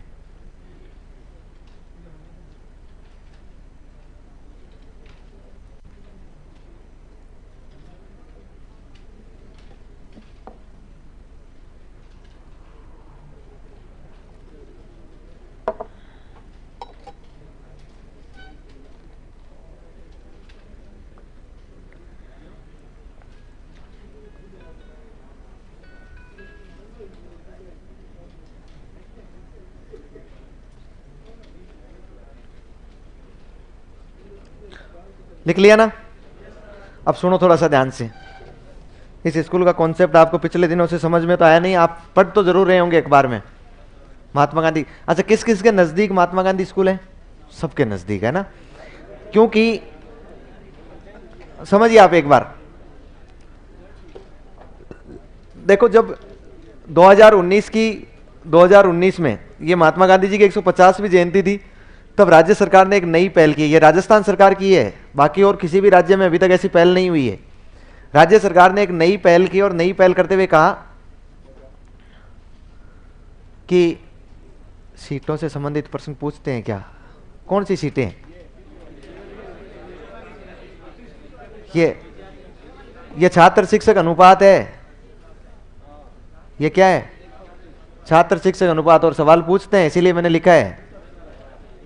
इसका मतलब है कि एक प्री प्राइमरी में 25 पर एक टीचर लगाया जाएगा और पहली क्लास में 30 पर एक शिक्षक होगा। समझ पा रहे हैं ना, 5वीं तक 30 पर होगा और उसके बाद में 35 पर होगा। ये अपना अगले इनका कॉन्सेप्ट है अलग। राजस्थान सरकार ने एक नई पहल करते हुए कहा कि हम लोग अब बालकों को, जो गरीब बच्चे हैं ना, सरकारी स्कूल में कौन पढ़ेगा, हमारे एक दिमाग में एक ही चल रहा है ना, जिसके पास पैसे नहीं है वो सरकारी स्कूल में जाएगा। सरकारी स्कूल में जो गरीब बच्चे हैं वो भाई, जो आर्थिक रूप से, सामाजिक रूप से जो बच्चे कमजोर है, वो प्राइवेट स्कूल में नहीं पढ़ सकते हैं क्योंकि उनके पास पैसा नहीं है। वो इंग्लिश मीडियम की शिक्षा नहीं ले सकते हैं। इसलिए सरकार ने कहा कि वो भी तो आगे इंग्लिश आधुनिक शिक्षा के अनुसार चलेंगे कि नहीं चलेंगे, उनको भी तो जरूरत पड़ेगी इंग्लिश की। इसलिए हम लोग उन्हें भी इंग्लिश मीडियम शिक्षा प्रोवाइड करवाएंगे और इंग्लिश मीडियम हमें सरकारी स्कूलों में देंगे। और सरकारी स्कूल को इंग्लिश मीडियम करने के लिए उन्होंने कहा कि हम लोग हिंदी मीडियम के स्कूलों को किस में कन्वर्ट कर देंगे, इंग्लिश मीडियम में कन्वर्ट कर देंगे। और उन्होंने इंग्लिश मीडियम में एक बैक टू बैक कन्वर्ट करना चालू कर दिया। लेकिन उन्होंने कहा कि हम प्रारंभ में जो कन्वर्ट कर रहे हैं ना, उनमें एक होगा स्कूल 12वीं तक। स्कूल कहां तक होगा? 12वीं तक। लेकिन उसको 8वीं क्लास तक, पहली से 8वीं क्लास तक हम एक साथ इंग्लिश मीडियम में लाएंगे। उसके बाद अगली साल वो 9वीं कक्षा में, फिर 10वीं, फिर 11वीं और फिर चौथी साल में वो क्या बन जाएगा? 12वीं तक पूरा इंग्लिश मीडियम बन जाएगा।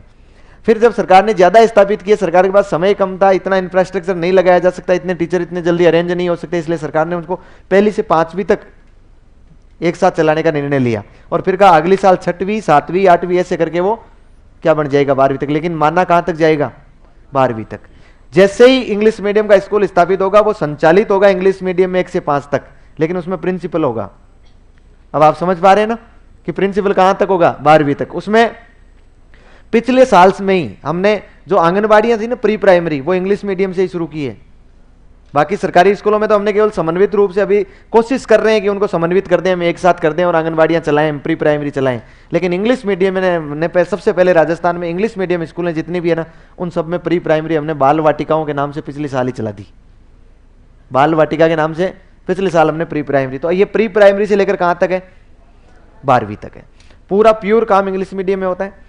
इनमें जो टीचर आते हैं ना, वो कहां से आते हैं? वही राज्य सरकार के टीचर हैं। जैसे विवेकानंद मॉडल स्कूल में गए थे, सेम तरीका कहां होगा? इस महात्मा गांधी स्कूल में आएंगे। बात समझ रहे हैं? ऐसे राजस्थान में पहले हमने फैसला लिया था, जब स्थापना की थी ना, कि प्रत्येक जिला स्तर पर और प्रत्येक ब्लॉक स्तर पर एक खोलेंगे। प्रत्येक जिला स्तर पर खोलेंगे और ब्लॉक मुख्यालय ब्लॉक में एक स्कूल खोलेंगे। फिर धीरे धीरे उनको बढ़ाते गए। फिर हमने फैसला लिया कि जहां 5000 की आबादी है, वहां पर एक स्कूल को कन्वर्ट कर देंगे। फिर हमने फैसला लिया कि कोई भी गांव यदि लिख के देगा प्रस्ताव, और वो पीओ के माध्यम से, यदि वो सीबीओ साहब के पास आता है, तो सीबीओ साहब सरकार को भेजेगा और सरकार उस पर एक इंग्लिश मीडियम खोल देगी, एक प्रस्ताव से खोल देगी। इस तरह से राजस्थान में पिछले दिनों तक कुल लगभग 3700 स्कूल इंग्लिश मीडियम के हो चुके हैं। 3700। इसका मतलब लगभग हर गांव में तो मैं नहीं कह सकता हूं भाई, हर गांव में तो नहीं कह सकता हूं। हर गांव में इसलिए नहीं कह सकता हूं क्योंकि आप सोच के देखिए राजस्थान में गांव कितने हैं? छोटे बड़े लगभग 45,000 गांव है राजस्थान में। छोटे बड़े 45,000 गांव है, मतलब 10 गांवों पर एक स्कूल तो हमने खोला ही है ना। लगभग 10 गांवों पर हमने एक स्कूल। कई जगह ज्यादा स्कूल हो गए आसपास में, कई जगह कम हुए हैं। फिर भी देखिए इनमें जो टीचर लगाए जा रहे हैं ना, वो अपने में से ही आप इंटरव्यू देके किस में चले जाएंगे? इस महात्मा गांधी स्कूल में चले जाएंगे। पिछले दिनों सरकार ने एक शर्त भी रखी, जैसे आप लोग दूसरे जिले में लगे हुए हो, ग्रेड 3 का टीचर है, दूसरे जिले में लगा हुआ है, यदि वो महात्मा गांधी स्कूल में जा रहा है ना दूसरे जिले में, तो उसकी सीनियरिटी डाउन नहीं होगी। क्यों नहीं होगी? क्योंकि महात्मा गांधी स्कूल बहुत कम है और एक टीचर को एक जिले से दूसरे जिले में ले जाने की जरूरत सरकार को पड़ती है, नहीं तो फिर कोई दूसरा टीचर जाएगा ही नहीं वहां। इसलिए टीचर नहीं मिले तो टीचर इस स्कूल में आए, इसलिए उन्होंने क्या रख दिया, इस सीनियरिटी वाली लिस्ट भी खत्म कर दी उन स्कूलों के लिए। अब मुझे आप ऐसे फेंकेंगे नहीं है ना, जिसको यदि कोई लॉजिक देना चाहता है तो। अब हाल ही में सरकार ने एक फैसला लिया है, प्रस्ताव, उसमें ये आदेश जारी किया है, कहा कि सुझाव ले रहे हैं हम जनता से और विभाग से कि इन सरकारी स्कूल के जो अंग्रेजी माध्यम के स्कूल है, इनको बंद करके किस में कर दिया जाए? वापस हिंदी माध्यम में कर दिया जाए। इन सबको क्या कर दिया जाए? बंद कर दिया जाए। सरकार ने फैसला लिए। बहुत सारे जो नवीनतम आदेश आए थे, उन नवीनतम आदेशों को निरस्त भी कर दिया है। जो नवीनतम आदेश आए जिनमें स्थापना नहीं हो पाई, केवल आदेश आया कि ये स्कूल इंग्लिश मीडियम में होगा, उन आदेशों को क्या कर दिया है? निरस्त, जो धरातल पर नहीं उतर पाए। और सरकार ये चाह रही है कि अब इनको क्या कर दिया जाए? हिंदी मीडियम में कर दिया जाए। अब मुझे बताइए क्या सरकार का ये इंग्लिश मीडियम स्कूल खोलना सही फैसला है क्या? जो इसके पक्ष में हो वो हाथ खड़ा करे, बेटा बेटा ही जवाब देना है। और इसके विपक्ष में है, अच्छा कितने लोग ये मानते हैं कि इन स्कूलों को बंद कर देना चाहिए? कितने लोग मानते हैं कि इंग्लिश मीडियम में चलाने चाहिए और खोले जाने चाहिए? बाकी वाले विभाग में नहीं आएंगे क्या? बाकी वाले केवल पेन तनख्वाह के लिए आ रहे हैं क्या? इसके लिए और कुछ नहीं जिए ना, केवल रोटी खाने के लिए जी रहे हैं। अच्छा, आपने बहुत सारे अलग अलग विचारधारा के लोग देखे होंगे जिनमें यह भी सुनते हुए देखा होगा कि ये इंग्लिश मीडियम स्कूल करके शिक्षा की बर्बादी कर दी गई है, शिक्षा की। अब देखिए मैं बताता हूं, इसके पक्ष और विपक्ष में मैं तर्क देता हूं। मैं किसी एक पक्ष में नहीं हूं, लेकिन विभाग में इन चीजों को जान रहा हूं, इसलिए मैं पक्ष भी रख रहा हूं और विपक्ष भी। पहली बात तो इन स्कूलों को बंद कर देना चाहिए। इन स्कूलों में घटिया स्तर का शिक्षण चला, क्योंकि बंद करने के पक्ष में इन स्कूलों में वही शिक्षक लगाए गए जो हिंदी माध्यम के हैं। इन स्कूलों में कौन से शिक्षक लगाए गए? वही शिक्षक लगाए गए जो हिंदी माध्यम के हैं।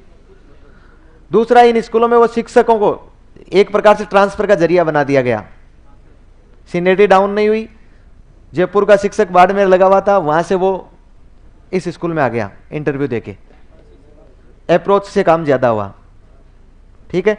तीसरा, अभी तक हमारे शिक्षक जो हिंदी मीडियम के इंग्लिश मीडियम में गए हैं वो इतना कन्वर्ट नहीं हो पाए और नहीं जान पाए, इसलिए वो बच्चों को इंग्लिश मीडियम में इतना विकास नहीं कर पाए। और बच्चे भी कौन से माहौल में रहे? हिंदी मीडियम के माहौल में रहे, इसलिए वो हो गया, इसलिए वो इंग्लिश ठीक ढंग से नहीं पढ़ पा रहे हैं। फिर दूसरी बात, उस गांव में एक हिंदी मीडियम का स्कूल था, उसको किस में कर दिया गया? इंग्लिश मीडियम, इसलिए हिंदी मीडियम का एक स्कूल समाप्त हो गया। यह भी तो नुकसान हुआ, बच्चों की क्वालिटी बिल्कुल विकसित नहीं हो रही है। और फिर दूसरा, सरकार के पास में सरकार का खर्चा तो हुआ, सरकार को संसाधन अतिरिक्त लगाने पड़े, एक माथापड़ी ज्यादा हुई, पैसा सरकार का ज्यादा खर्च हुआ, यह भी तो हुआ। ये तो किसके है? इसके पक्ष में। अब मैं विपक्ष में तर्क देता हूं। देखिए, यदि आपको, एक जहां तक मेरा मानना है, यदि आपको इस दुनिया में दुनिया के साथ चलना है तो आपको वैश्विक लैंग्वेज को अपनाना पड़ेगा। दुनिया से प्रतिस्पर्धा करनी है ना, तो आपको वैश्विक लैंग्वेज को अपनाना पड़ेगा। वैश्विक लैंग्वेज हमारी है अंग्रेजी, हिंदी हमारी वैश्विक लैंग्वेज नहीं है। अंतर्राष्ट्रीय स्तर की भाषा यदि आप नहीं सीख पाओगे तब तक अंतर्राष्ट्रीय स्तर के साथ प्रतिस्पर्धा नहीं कर पाओगे। वह व्यक्ति इंडिविजुअल रूप से नहीं, वह देश भी नहीं कर पाएगा।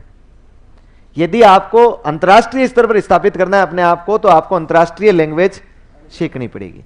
फिर दूसरी बात, जमाना वर्तमान में इंग्लिश मीडियम का है। आज आईएएस जितने भी निकलते हैं ना, उनमें से 95% आईएएस इंग्लिश मीडियम के निकलते हैं। देश को चला रहे हैं जितने भी आरएस आईएएस, 95% किसके हैं? इंग्लिश मीडियम के। आज देश का प्रत्येक काम हो रहा है ना, वो सारा इंग्लिश में हो रहा है। जितने भी यूनिवर्सिटियां हैं वो सब किस में पढ़ाती है? इंग्लिश में। आप पीजी करोगे ना, कोई भी हिंदी में नहीं पढ़ाएगा। आप एमएससी करने जाओगे ना, हिंदी मीडियम है ही नहीं। आप कोर्ट में चले गए, इंग्लिश मीडियम।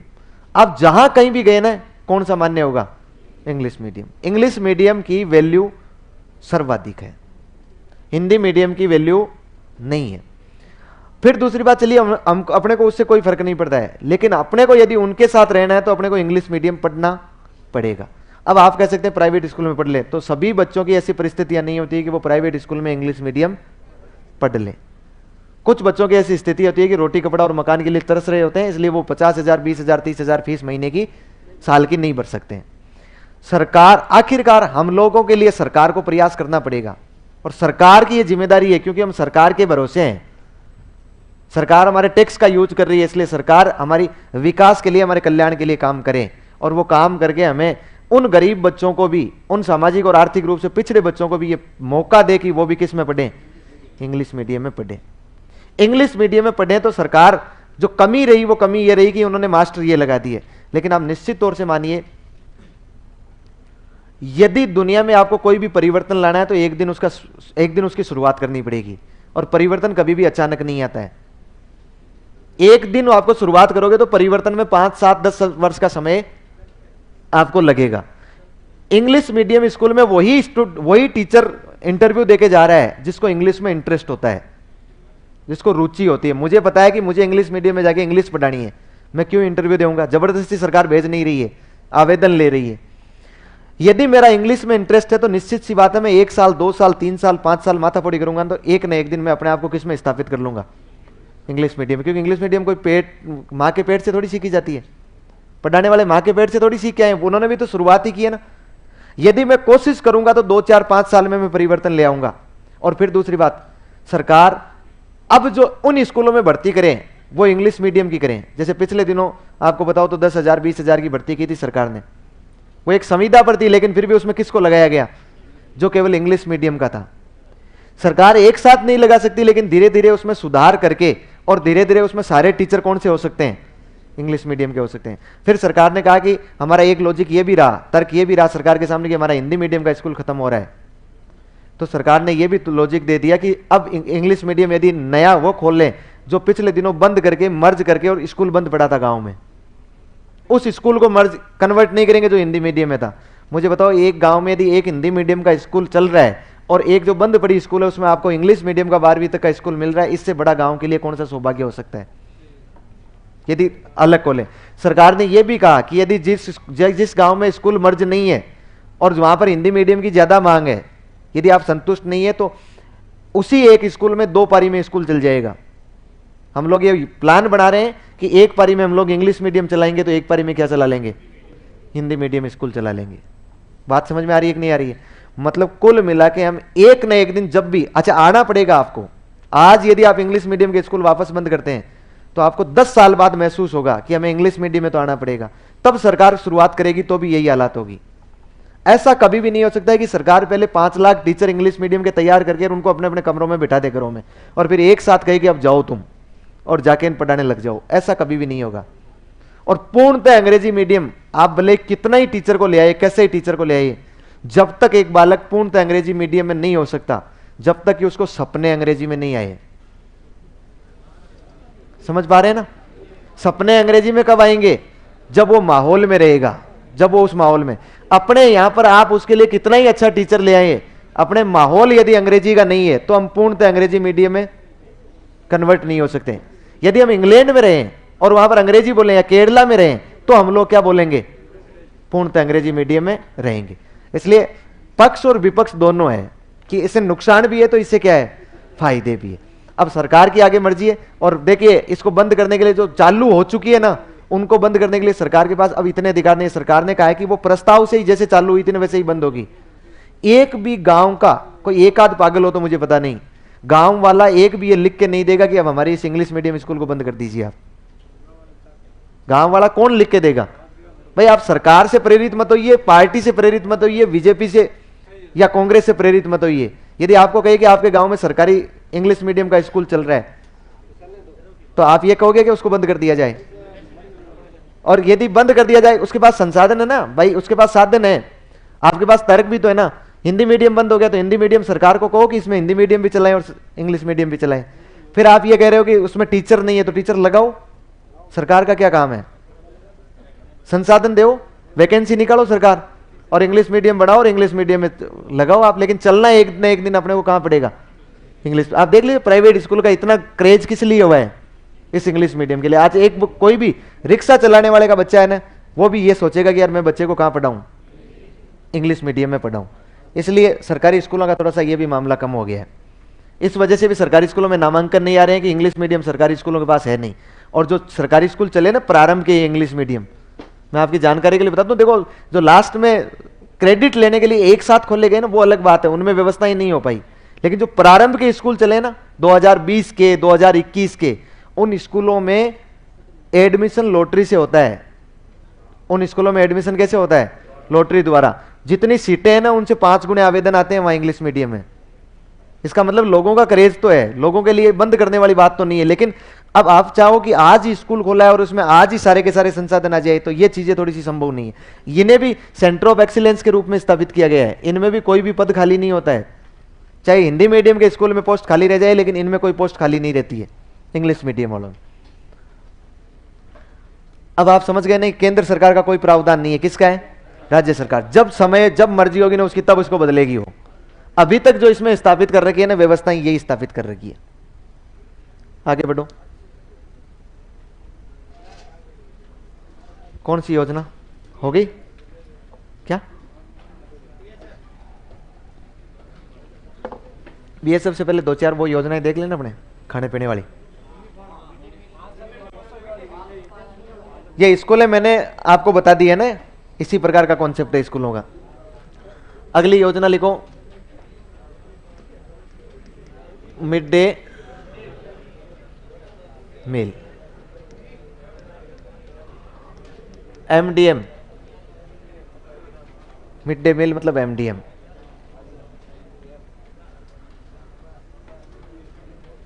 लिख लो फटाफट से। केंद्र प्रवर्तित योजनाएं,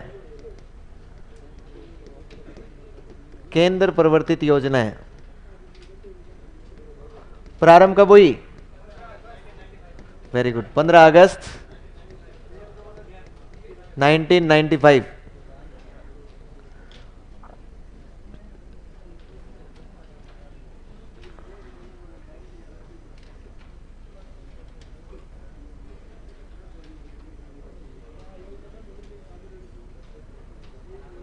यार कैसे लगा सकता है यार, ये उल्टी सीधी बातें मत करो रे, आप खुद कॉमन सेंस लगाओ।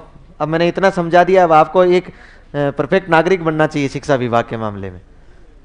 देखो ऑफलाइन वाले सब सही बताएंगे। यदि एक संस्थान से दूसरे संस्थान में डेपुटेशन पर अगर कोई टीचर गया है, प्रतिनियुक्ति पर गया हुआ है काम करने के लिए, तो क्या उस पहले वाले जो जहां से वो गया है उस स्कूल का प्रधानाचार्य साला दर्पण पर उसकी एब्सेंट लगा सकता है कि स्कूल में?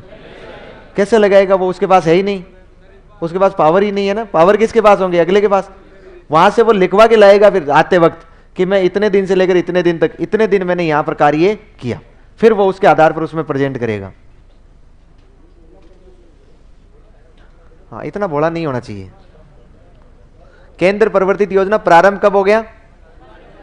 15 अगस्त 1995 को। अच्छा, कौन सी क्लास से कौन सी क्लास के लिए? ये तो जानते हैं ना आप लोग, 1 से 8। उद्देश्य लिखो, उद्देश्य। हाँ, एनटीटी की टीचर लगा रहे हैं, बाल वाटिकाओं में लगा रहे हैं। सबसे पहले बाल वाटिका कहां चल रही है? इंग्लिश मीडियम में, उनमें लग रहे हैं। एनटीटी क्या होता है? प्रोसेस क्या होता है?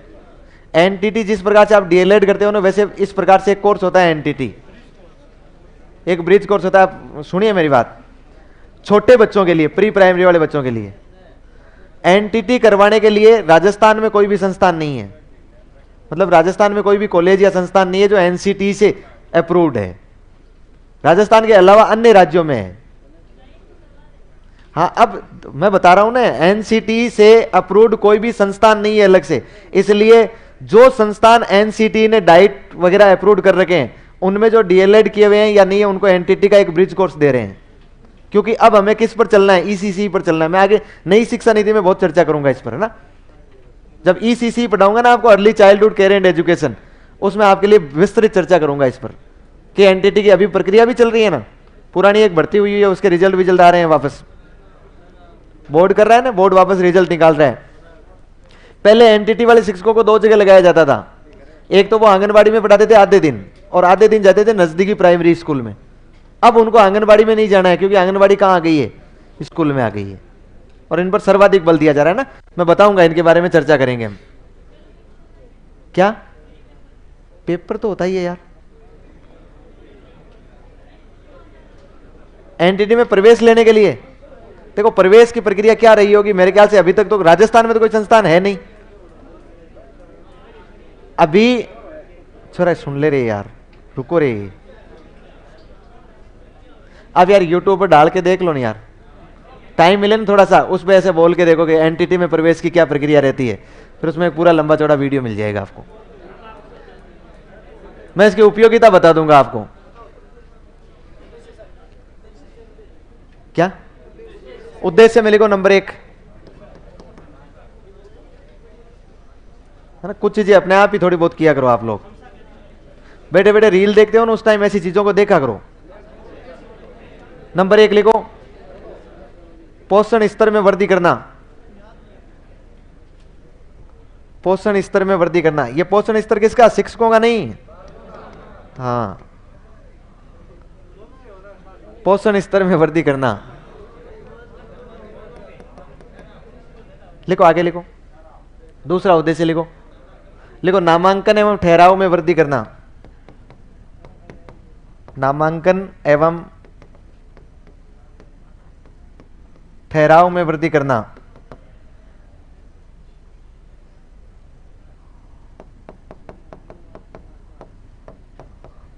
ड्रॉप आउट में कमी करना। ड्रॉप आउट में कमी लाना।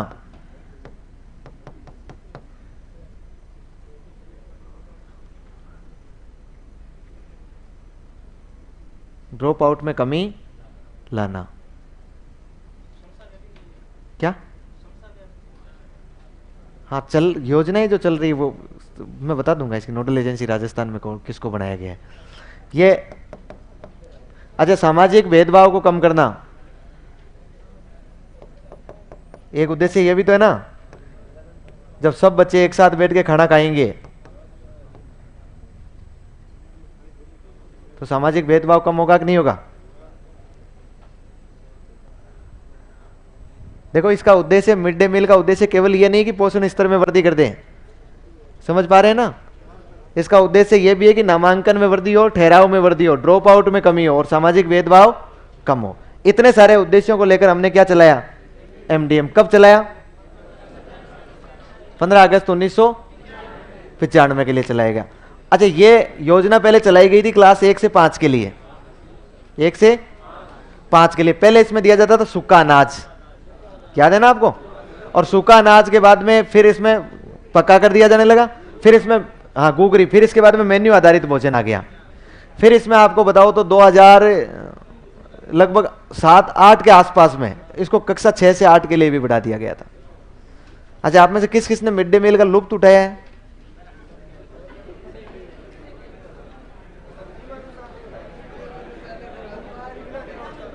कोई बात नहीं, तो नहीं उठाया तो अब उठा लेना, थोड़ा पढ़ लेना।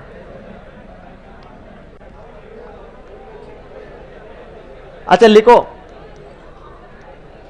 अरे पड़ोसियों को बता रहे हैं कि क्या क्या खाया हमने।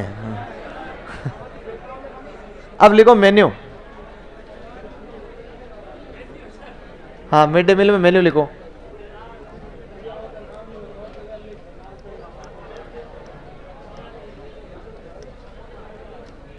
अरे लिख लो।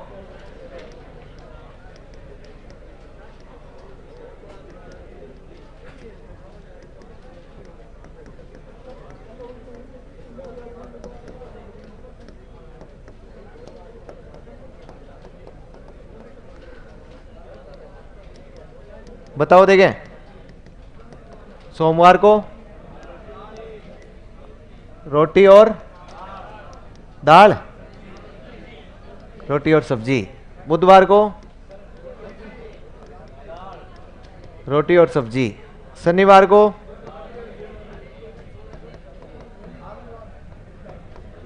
रोटी और सब्जी। शुक्रवार को रोटी और दाल। मंगलवार को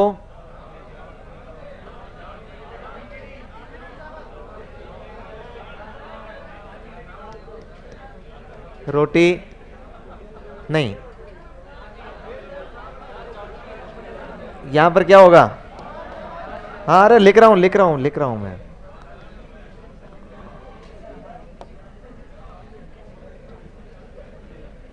चावल, दाल या सब्जी। देखिए, इनके साथ भी रोटी और सब्जी है ना, वहां पर भी रोटी सब्जी के साथ में दाल भी हो सकती है। सब्जी के ओब्लिक में क्या लगा सकते हैं हम लोग? दाल भी। और गुरुवार को होती है स्पेशल डाइट। स्पेशल होती है ना, क्या बनाते हैं? वेरी गुड, खिचड़ी।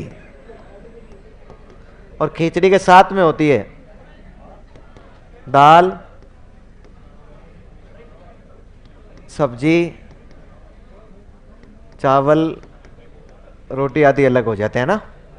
ये सारी चीजें और हो जाती है। याद कर लो, एक तो एग्जाम में काम आएगा, एक ये भी ध्यान रहेगा किस दिन टिप्पण ले जाना है और किस दिन नहीं ले जाना है। बहुत काम आएगा उस जगह।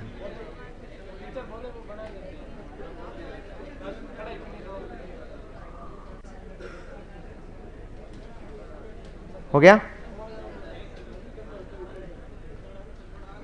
किसी के दिमाग में ये तो नहीं चल रहा ना कि सब्जी किसकी बनाई जाएगी? अब मतलब वो भी बताऊं मैं आपको कि सब्जी किसकी बनाई जाएगी।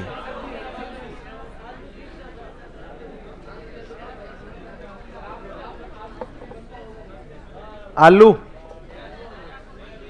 या काजू करी, मटर पनीर, काजू करी, है ना। देखिए, ये लिख लिया ना आपने। चलिए अब मैं बताता हूं सब्जी किसकी बनाई जाएगी, है ना। लिख लो रे, दाल रोटी लिखने में बहुत टाइम लगाया आपने।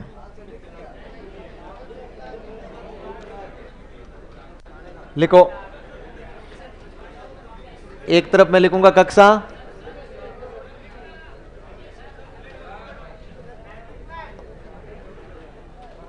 कौन बोला ये कौन, किसने बोला है? भरतपुर। तो भरतपुर पहले क्या कर रहा था तू? धीरे धीरे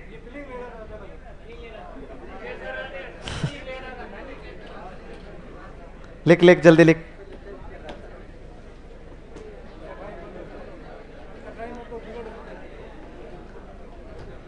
अब की बार अब मैं जो आगे पेज पर लिख रहा हूं वो साथ ही लिखना है आपको।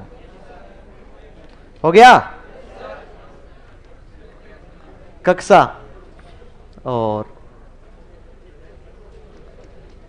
राशि और खाद्यान्न।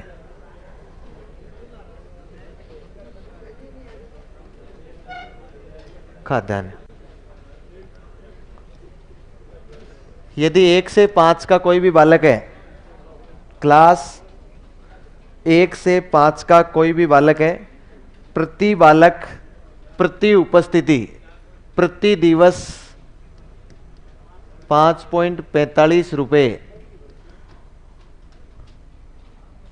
आपको मिलेंगे। इसके साथ में प्रत्येक बालक के लिए 100 ग्राम अनाज मिलेगा।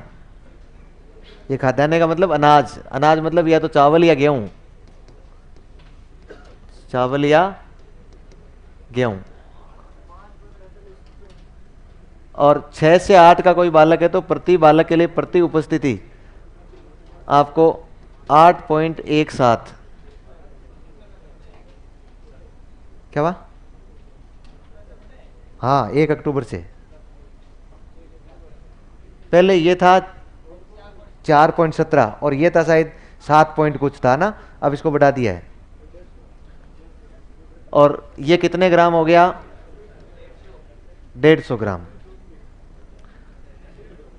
मतलब एक बच्चा, 1 से 5 का बच्चा है, उसको 100 ग्राम की रोटी बनाकर देनी है। 100 ग्राम से ज्यादा मांगे ना वो कि नहीं अब और दो, तो नहीं देना है।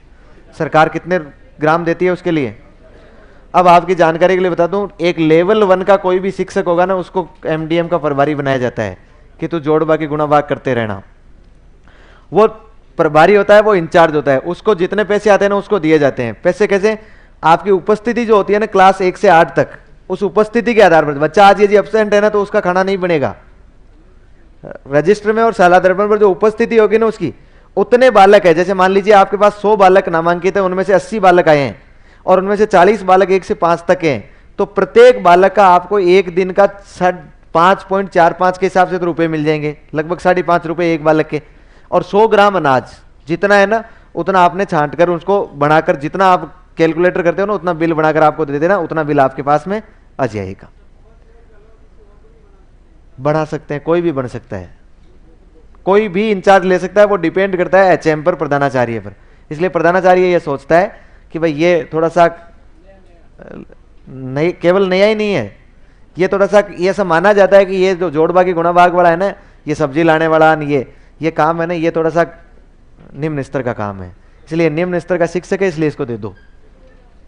शिक्षक कोई निम्न स्तर का नहीं होता है, लेकिन बात ये है ना कि वहां पर एक ग्रेड सेकंड होगा, वहां पर एक लेक्चरर होगा, तो वो ग्रेड सेकंड या लेक्चरर वो कहेगा कि यार मेरा काम ये थोड़ी है कि यार मैं आपके बर्तन धुलाऊं, आपके सब्जी लेके आऊं, वो थोड़ा सा ईगो रहेगा उसके पास में ना, इसलिए सामान्यतः ये होता है। बाकी जरूरी नहीं है, बहुत सारे सेकंड ग्रेड के लोग भी हैं जिन्होंने इसको ले रखा है चार्ज को, इसकी पूरी हिसाब बनाना पड़ता है, रोजाना का हिसाब किताब करना पड़ता है इसके हिसाब से, है ना। अब आपको एक साथ आप प्रभारी बनोगे जाते ही एमडीएम के, मैं बता रहा हूं आपको, आप मना भी नहीं कर पाओगे क्योंकि नए नए गए, आप मना भी नहीं कर पाओगे। आपको कहेगा ये चार्ज दे दिया जाएगा, आपका आप कहोगे हाँ दे दीजिए। यदि मना करे तो उनके दिमाग में आ जाएगा कहीं बस में बैठ के तो नहीं है, योग्य नहीं है। तो आप अपनी प्रतिष्ठा को बनाए रखने के लिए आपको ये जाते ही चार्ज देंगे। अब आपको जोड़ बाकी गुणा भाग करना है इसमें, ये जो आप जोड़ बाकी गुणा भाग करोगे ना उसमें इस प्रकार की करनी है। अब आप प्रभारी है तो आपकी जिम्मेदारी है कि क्या बनेगा, किस दिन क्या बनेगा, कितना होगा। सरकार आपको इतना अनाज पहुंचा जाएगी, इतने रुपए दे देगी, अब आप खाना बनाओ। अब आपकी मर्जी है ना, तो आप भले काजू करी बनाओ, भले मटर पनीर बनाओ और भले आलू बनाओ, इन रुपयों से आप क्या बना सकते हैं वो आपकी जिम्मेदारी है। समझ गए ना पूरी तरह से। एमडीएम का जो शिक्षक होता है ना, लगभग वो सब्जी, वो हल्दी धनिया मिर्ची वो लिए हुए घूमता ही है कंधे पर, वो ही रखता है, ले जाके स्कूल में टिका दिया, उसकी पूरी जिम्मेदारी रहती है। क्योंकि आप सोच के देखिए, घर में अपने 100 आदमी 200 आदमी जिमते हैं ना, तो हम लोग 15 दिन से सब लोग लगे रहते हैं, तब जाके तैयारी होती है। वहां रोजाना जिमते हैं, वहां तो बारात रोजाना जिम रही है, उनके लिए तो कितनी व्यवस्था की जाती होगी। खाना बनाने वाले जो होते हैं ना, उसको 2003 रुपए दिए जाते हैं। 2003 रुपए वर्तमान में उसकी सैलरी है, एक महीने की। एक आदमी को 50 आदमी का खाना बनाएगा वो, 50 बालकों का। यदि 50 से ज्यादा बालक है तो 2 लगा दिए जाएंगे, 100 से ज्यादा है तो 3 लगा दिए जाएंगे। समझ गए ना। वो इस उम्मीद में बैठा हुआ है कि क्या पता सरकार कब स्थायी कर दे। बाकी 2000 रुपए महीने में आप काम कर सकते हो। आपको कहीं 2000 रुपए महीने के दूंगा मैं, और आप लोग खाना बनाइए 50 आदमी का, क्या उस खुद व्यक्ति का खाना घर चल जाएगा? क्या नहीं चलेगा ना, इतने लोगों का खाना बनाएंगे। इसलिए आप ये उम्मीद मत कीजिए। आपको लग रहा है ना कि इसमें ये होता है ना वो होता है, ये सरकारी स्कूलों में कोई 1-2 अपवाद आपको हर जगह मिलेंगे, वो तो कहीं भी चले जाओ। इसके अलावा कोई भी किसी भी प्रकार से एमडीएम का कोई फायदा नहीं उठाती है स्कूल, सिवाय उसको सहयोग करने के। कोई नहीं उठाती। यदि थोड़ा बहुत बाई चांस कुछ बचा कुछ है, क्योंकि इसलिए हो जाता है क्योंकि एब्सेंट कम रहते हैं, है एब्सेंट वास्तविकता में ज्यादा और उधर कम हो गए, ये भी तो तरीका होता है ना। तो थोड़ा बहुत, या फिर कुछ बालक ऐसे होते हैं जो ये एमडीएम का खाना नहीं खाते हैं, कुछ बालक ये भी तो होते हैं। इसमें कंजूसी कोई भी शिक्षक नहीं करता है। खाना आपने कभी टेस्ट किया होगा, गांव वाले टेस्ट करते हैं, शिक्षकों को खाना पड़ता है। आपको 2 शिक्षक को रोजाना टेस्ट करना पड़ेगा खाना, सैंपल टेस्टिंग रोजाना करनी पड़ेगी और उसमें साइन करने पड़ेंगे। वो इसलिए नहीं कि टेस्ट कितना है, स्वाद कितना है, इसलिए कि यदि उसमें कोई छिपकली पड़ी है, जहर है, तो पहले आप मर जाओगे, बच्चा नहीं मरेगा, बच्चा सुरक्षित रहेगा। टेस्ट करना पड़ेगा आपको उसको, और साइन करने पड़ेंगे कि हाँ। अभिभावक टेस्ट करते हैं, एसएमसी की जिम्मेदारी है ये। गांव के 1-2 लोग तो रोजाना ही टेस्ट करने के लिए आते हैं, हमेशा खाने को टेस्ट करते हैं। अब आप उन चीजों को दिमाग से बाहर निकाल के जाइएगा ना। एमडीएम से शिक्षक को ज्यादा लेना देना नहीं होता। वो जो खाना बनाने वाला है ना, उसको पता है कि जितना स्वादिष्ट बनाऊंगा, जितना अच्छा बनाऊंगा, जितना ये बच्चे ज्यादा खाएंगे और जितना मुझे ज्यादा बनाना पड़ेगा, इसलिए वो उसमें कोताही बरतता है। जो अप्रभारी होगा ना, वो कभी नहीं कहता है कि ये ऐसा होना चाहिए, वो सारी छूट रखता है उसके पास में। क्या उसके पास में वो लहसुन लाके नहीं देता है कि उसे कि भाई तू ढंग से भंगार लगा, वो देता है। लेकिन दिक्कत ये है कि वहां पर फिर दूसरी बात वो भी नहीं है। ये जिस प्रकार का बजट देख रहे हैं ना, उस प्रकार के बजट से हालांकि खाना जो खाते हैं उनके लिए ठीक बनता है, लेकिन बहुत सारी जगह हमने सुविधाएं देखी है। जैसे मैं आपको पर्सनली बताऊं, भाई स्कूल की बताऊं, तो हमने सुविधा ये कर रखी है कि कोई भी बच्चा, ये चलता तो 1 से 8 तक के लिए ना, लेकिन खाना बन जाता है। तो कुछ 9 से 12 के भी बच्चे ऐसे हैं जिन बच्चों के लिए खाने की व्यवस्था थोड़ी सी मुश्किल होती है। उन बच्चों के लिए हमने पूरी छूट दे रखी है कि वो भी आराम से खाना खा लें। फिर दूसरी बात, जो बच्चे नहीं खाते हैं, जो नहीं खाते हैं, उनके लिए वो अपना टिफिन लेकर आए, तो उनकी जगह वो बच्चे एडजस्ट हो जाते हैं। रही बात उनका खर्चा कैसे चलता है, यदि कोई बाई चांस थोड़ा बहुत कोई होता होगा, तो वो जो 2003 रुपए में काम कर रहे हैं ना, उनके लिए व्यवस्था की जाती है। और फिर इसके ऊपर से भी व्यवस्था करते हैं। सब 200 रुपए मिलाकर, जैसे 15 का स्टाफ है या 20 का स्टाफ है, तो हर महीने के उनको जरूर देते हैं कि आप लोगों का घर चलता रहे। शिक्षक इतने गए गुजरे नहीं होते हैं। आपको दूर से दिखाई देता है ना कि शिक्षक कंजूस होते हैं, वो होते हैं। हर स्कूल में चल रहा है ये, एक स्कूल में नहीं है, हर स्कूल में उसको कोई ना कोई सहयोग जरूर दिया जा रहा है। अब कोई एक आध शिक्षक तो अपवाद हर जगह मिलता है, वो तो शिक्षक क्या, वो तो घर में भी करेगा ऐसे, उसकी तो आदत रहेगी, वो तो लालची रहेगा, तो वो जरूर करेगा। रही बात खाना खाने की, कोई नहीं खाता है खाना, कोई नहीं खाता, टेस्ट करना पड़ता है भाई। हाँ तो अपवाद होंगे। मैं बताऊं, मेरी स्कूल में हम लोग 15 का स्टाफ है, उसमें से जो खाना खाने वाले हैं दोपहर में, वो सब के सब टिफिन लेके आते हैं। एक भी शिक्षक ऐसा नहीं जो टिफिन लेके नहीं आता अपने घर से। अब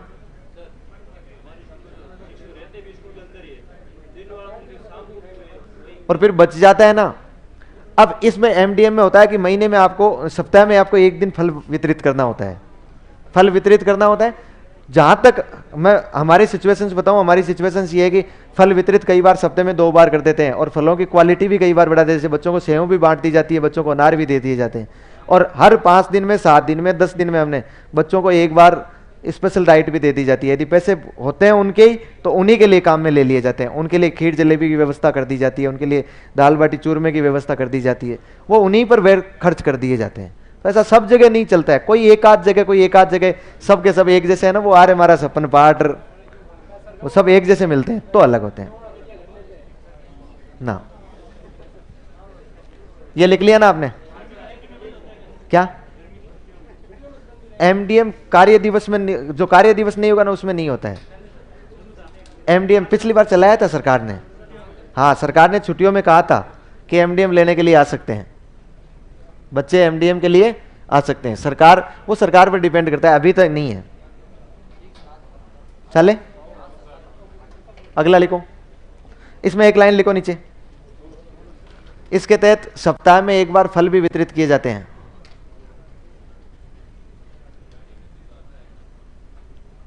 हैं? गाड़ी में आता है अन्नपूर्णा वाला? स्कूल में मिड डे मील, हाँ तो वो वहां पर बनाने की व्यवस्था नहीं होगी। आजकल क्या है कि एक नई क्रिएटिविटी शुरू हो गई है, शायद आपके यहां तक पहुंची नहीं होगी। हम शिक्षा विभाग ने प्रयास किया है ऐसा, शिक्षा विभाग ने ऐसा निर्देश दिए हैं, तो अब एक नई क्रिएटिविटी शुरू कर ली है हमने। शुरू ये कर ली है कि अब हम लोग, जैसे गांव में किसी की शादी है, अब उसके मान लीजिए शादी है तो उसके मिठाई वगैरह उसने बनाई होगी, बहुत सारी ऐसी चीजें होगी जो 2-4-5 दिन में ही खराब हो जाती होगी और उसके शेष रह गई होगी, इसलिए उसको फेंके नहीं, वो बच्चों को आगे खाना खिलाए, उसमें कुछ एडिशनल करे अपनी ओर से, कुछ एडिशनल शिक्षक कर देंगे, स्कूल कर देगी अपनी ओर से, और फिर उन बच्चों को एक दिन का उनको भोज दे दें। या फिर इतनी इतनी व्यवस्था कर दी है, मतलब आजकल ये क्रेज होने लगे है कि हम लोग, जिसका बर्थडे होता है, कोई समझदार आदमी होता है, कोई समझदार, उसने कि भाई मेरे बेटे का बर्थडे, उसको हम कहते हैं कि बर्थडे लाइए आज इन स्कूल के बच्चों के बीच में मनाइए आप लोग। उसका बर्थडे मनाते हैं और फिर उससे कहते हैं कि भाई अब इन सबको आप खाना खिला दीजिए। उस दिन का खाना वो भामाशाह खिला देता है, फिर उसकी फोटो वोटो लगाते हैं, सब जगह जाता है, तो फिर वो धीरे धीरे इनसे क्या आ जाती है, जागृति आ जाती है।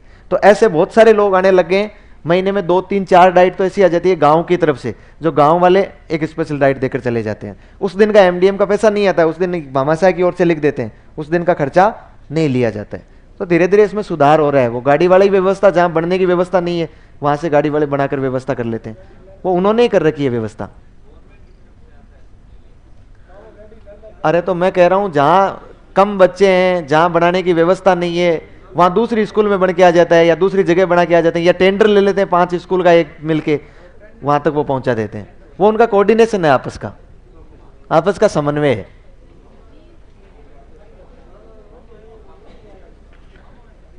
लिख लिया? एक सप्ताह में एक बार फल वितरित किए जाते हैं ना। अगला लिखो,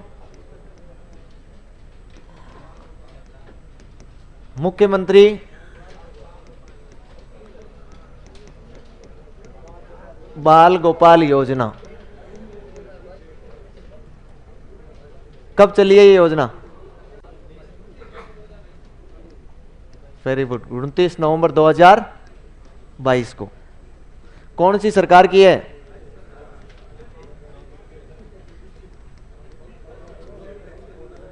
राज्य सरकार की।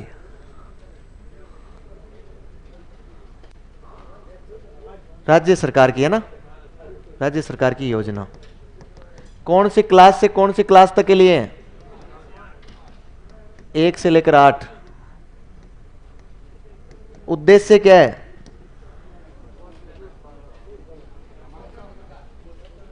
लिखो उद्देश्य, एमडीएम की पौष्टिकता में वृद्धि करना।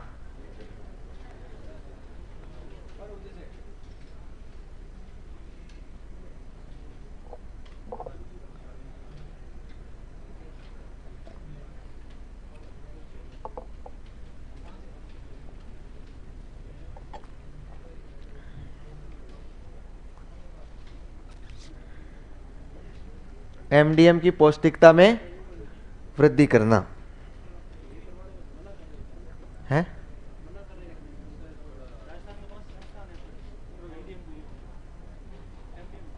क्या एमडीएम के लिए साक्षर से वो पंचायती राज निदेशालय को दे रखा है अभी जिम्मेदारी।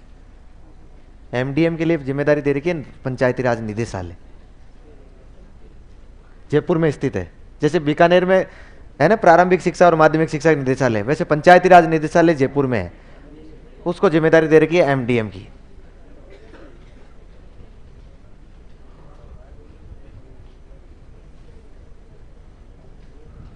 सर अगर अपने आधार कार्ड के नाम में हिंदी की मात्रा सही नहीं है तो डॉक्यूमेंट वेरिफिकेशन में परेशानी आती है क्या? कोई परेशानी नहीं आती, आप खुद जिंदा होने चाहिए डॉक्यूमेंट वेरिफिकेशन के टाइम में, कभी कोई परेशानी नहीं आएगी। हो गया ये? उद्देश्य में लिखो एमडीएम की पौष्टिकता में वृद्धि करना, लिख लिया? अब देखिए मैं समझाता हूं आपको ना। एक वसुंधरा सरकार ने एक योजना चलाई थी, अन्नपूर्णा दुग्ध योजना चलाई थी, जिसमें वो ये जो डेयरी है ना, गाय और भैंस की जो डेयरी होती है, वहां से वो दूध सरकार लाती थी स्कूल में, और स्कूल में बच्चों को वितरण किया जाता था। फिर जब गहलोत सरकार बनी थी ना पिछली बार, जब गहलोत साहब ने इस योजना को बंद कर दिया था, कोविड के दौरान ये बंद हो गई थी, सरकार ने चलाई नहीं, वापस बंद कर दिया। फिर बच्चों ने शिकायत की, बच्चों ने शिकायत की। क्या शिकायत की? उन्होंने कहा कि देखिए, गहलोत साहब को जाकर कहा कि हमें वसुंधरा मैडम पहले दूध पिलाती थी, हम आपने बंद कर दिया है। अरे मतलब क्या हो गया? योजना चला रही थी, अन्नपूर्णा दुग्ध योजना।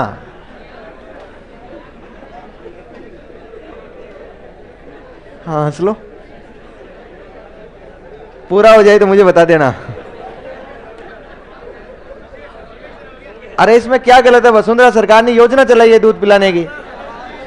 अब गहलोत साहब ने कहा हम भी कोशिश करेंगे। लिखो तुम, लिखो इसके तहत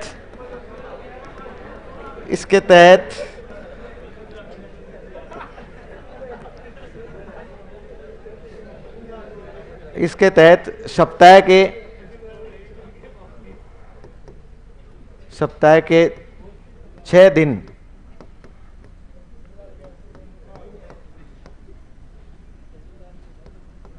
पाउडर मिल्क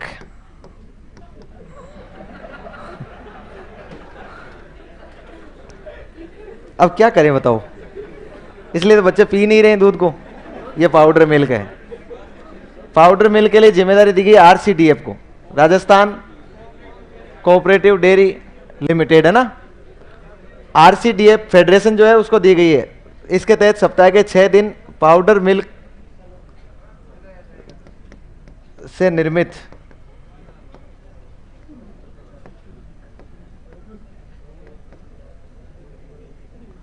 दुग्ध बालकों को दिया जाता है।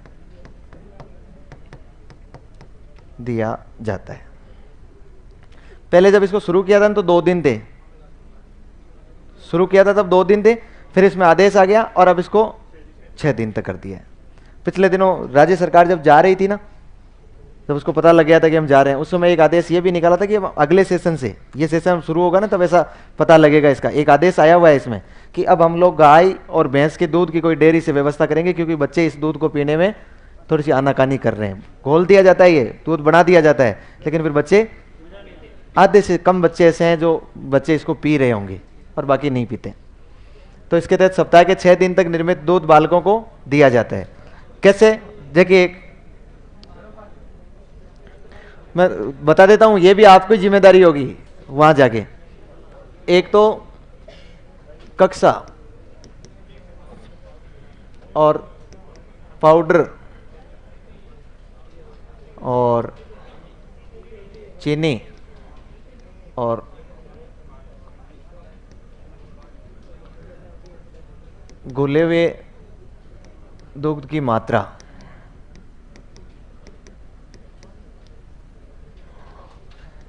आपको क्या करना है कि सुबह जैसे ही प्रार्थना हो, प्रार्थना के बाद बच्चे अपनी क्लास में जा रहे होते हैं ना, तो आपको रास्ते में खड़े हो जाना है और क्लास 1 से 5 का कोई भी बच्चा आपके पास आ रहा है ना, उस प्रत्येक बच्चे के लिए आप लोग 15 ग्राम पाउडर लेंगे। पाउडर का डिब्बा होगा आपके पास जो आरसीडीएफ ने पहुंचाया होगा, 15 ग्राम पाउडर लिया उसके लिए, और उसके लिए 8.4 ग्राम चीनी लेंगे। और फिर गरम गुनगुना पानी लेंगे और उस गुनगुने पानी में मिलाकर पूरा का वजन कर लेंगे आप लोग 150 ml, और उस बच्चे को देंगे और वो बच्चा पी के फिर स्कूल में क्लास में चला जाएगा।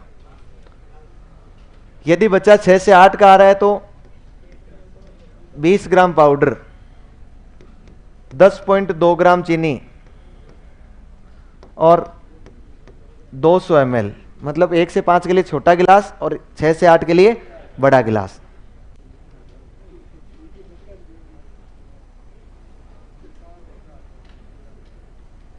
कोई डाउट? आराम से पिला दोगे ना बच्चों को इस प्रकार से? लेकिन अब एक के लिए कैसे मापोगे?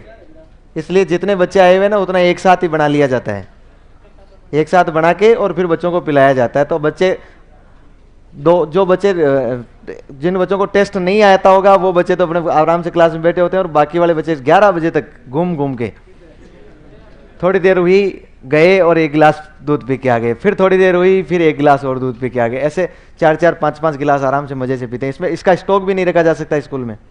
यदि इसकी निरीक्षण होता है, मॉनिटरिंग होती है, यदि आपके पास स्टॉक ज्यादा मिल गया तो भी गड़बड़ है।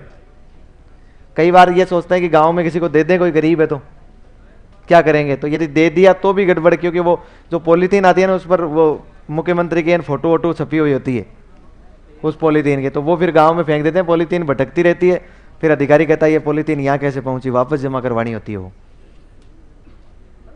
ये यहाँ कहाँ कैसे पहुंची है ना, स्टॉक दिखाना पड़ता है उनको। स्टॉक कहाँ? सरकार होती है, बाल की खाल निकालती है। मॉनिटरिंग करने आएंगे तो आपसे देखेंगे कितने कितने आपने, नहीं तो बेच देते हैं आप, क्या भरोसा है आपका?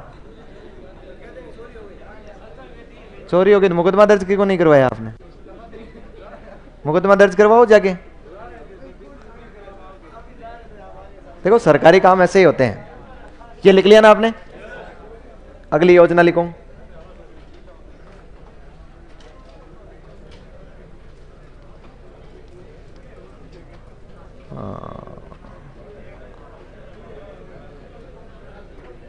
वो निःशुल्क यूनिफॉर्म वितरण योजना,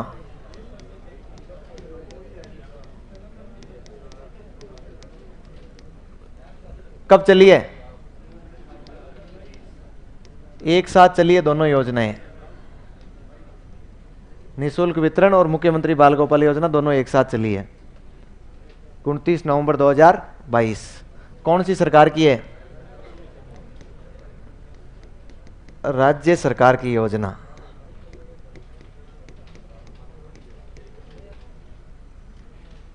निःशुल्क यूनिफॉर्म वितरण योजना 29 नवंबर 2022 राज्य सरकार की योजना है। कौन सी कक्षा के लिए है? 1 से 8। कितनी यूनिफॉर्म दी जाती है? 2 सेट यूनिफॉर्म प्लस हिडाई के लिए कितने? 200 रुपये। DBT डायरेक्ट बेनिफिट ट्रांसफर सीधा उसके खाते में डाला जाता है बालक के, 200 रुपये।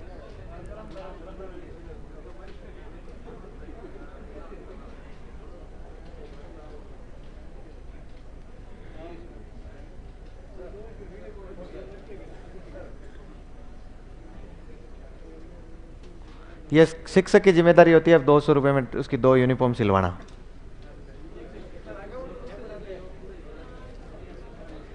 सीखो सिलाई, सीखनी पड़ेगी, कोई इलाज नहीं है।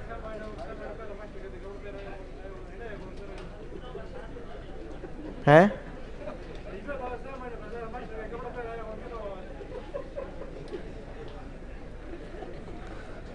मतलब देखो लोगों की अपनी अपनी सोच किस प्रकार की है ना।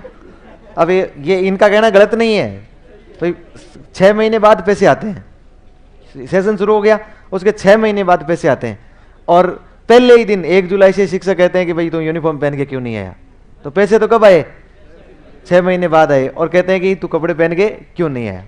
देखो हम अपनी अपनी मानसिकता की बात कर रहे हैं। ऐसा लग रहा है जैसे हम सरकारी स्कूल में पढ़ने जा रहे हैं तो सरकार पर कोई एहसान कर रहे हैं। यदि यहीं पर बच्चा यदि प्राइवेट स्कूल में जाए तो सारे घर वाले आगे इन पीछे घूमते हैं उसके। यदि सरकार प्राइवेट स्कूल के किसी भी व्यक्ति ने किसी भी टीचर ने लिख के दे दिया ना कि आज बच्चे को प्रोजेक्ट बनाना है, उस प्रोजेक्ट का खर्चा चाहे 5,000 ही होगा, सबके सब आगे पीछे घूमते हैं। और यहां पर 200 रुपए ड्रेस के नहीं लगा सकते हैं, वही कहते हैं सरकार देगी तब सिलाएंगे, है ना। सोच तो मैं आपकी नहीं कह रहा हूं पर्सनली, ये अपने पूरे समाज की सोच है इस प्रकार की। नहीं, इस प्रकार की सोच पूरे पूरे समाज की है अपनी। यदि सरकारी स्कूल में एक बच्चे से कह दिया जाए ना कि आपको कल 50-50 रुपए लेकर आने हैं, तो कम से कम 10-15 अभिभावक का तो फोन आएगा और 5-7 स्कूल में आएंगे और आकर कहेंगे किस बात के ले रहे हैं। उनको लग रहा है जैसे पता नहीं क्या हो गया, ये मास्टर आपके उस 50-50 रुपए इकट्ठा करके और कल को वो बॉम्बे सेट हो जाएंगे, वहां फ्लैट ले लेंगे 3 BHK। उनके दिमाग में ऐसा चलता होता है। जबकि क्यों लेंगे, मास्टरों को पता है कि समाज रुपए क्यों देगा हमें और समाज के रुपयों से क्या हो जाएगा।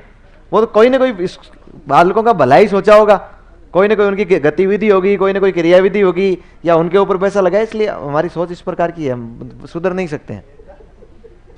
लिखो, योजना हो गई ना, हो गई योजना? नहीं नहीं, अरे अभी बाकी है खूब सारी। कौन सी कोई इनके अलावा हो तो लिख लो एक योजना।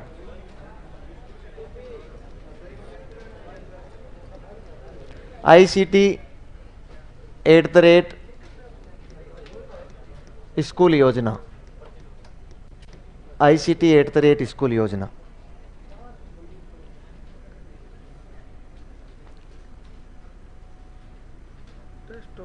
इनको ऑफिस में भेजना सामने लास्ट अभी बाद में नहीं, मतलब ब्रेक में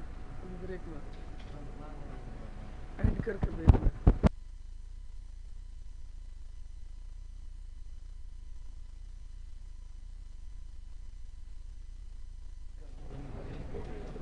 लिख लिया @स्कूल योजना। अच्छा देखिए, इस योजना, ये योजना तब से चल रही है जब से रमसा चल रहा है। इसका मतलब कोई फिक्स नहीं है इसमें। अब इस योजना में धीरे धीरे अपडेट हो रहा है। इस योजना के तहत क्या किया जा रहा है, आप एक बात लिख लो इसमें। लिखो, इसके तहत सरकारी विद्यालयों में, इसके तहत सरकारी विद्यालयों में कंप्यूटर लैब स्थापित किए जा रहे हैं।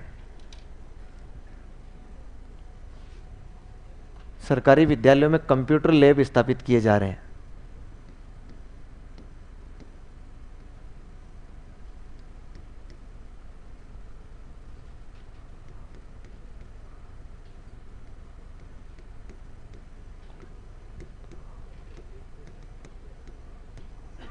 सरकारी विद्यालयों में क्या किए जा रहे हैं, कंप्यूटर लैब जो बन रहे हैं ना, वो ICT योजना में बन रहे हैं।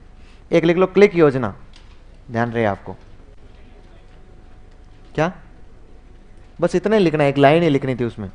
इस क्लिक योजना में भी एक लाइन लिखनी है। अच्छा, इस योजना में क्या किया जा रहा है ना, देखिए, ये योजना हमने RKCL के सहयोग से चला रहे हैं। कभी आपने नाम सुना RKCL का?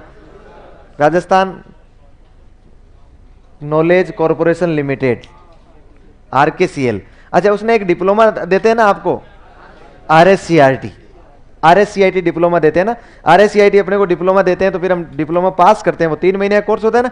पास करने के बाद हम पास हो जाते हैं, उसके रिजल्ट को हम लोग स्टेटस पे लगाते हैं कि थैंक गॉड, आखिरकार RSCIT पास कर लिया। अब आपकी जानकारी के लिए बता दूं, जैसे हिंदी में साक्षरता होती है ना, वैसे कंप्यूटर में साक्षरता का सबसे छोटा जो प्रमाण पत्र होता है ना, वो RSCIT होता है, कि आपने कंप्यूटर के मामले में साक्षरता ग्रहण कर ली है।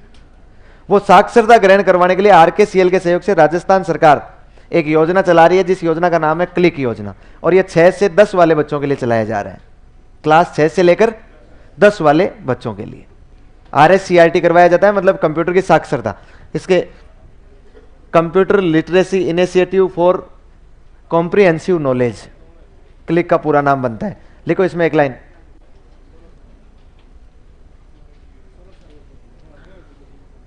इसमें लिखो, इस योजना के तहत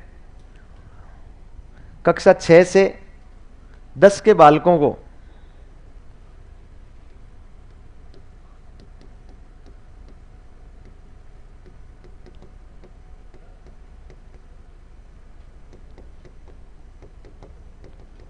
कक्षा 6 से 10 के बालकों को कंप्यूटर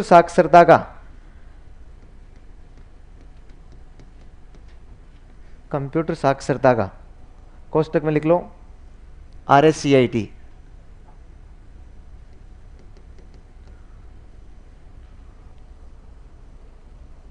RSCIT ज्ञान करवाया जाता है, कंप्यूटर साक्षरता का ज्ञान करवाया जाता है।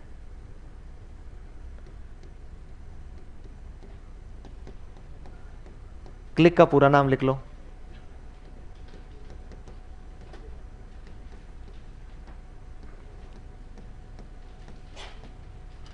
Computer literacy initiative for comprehensive knowledge.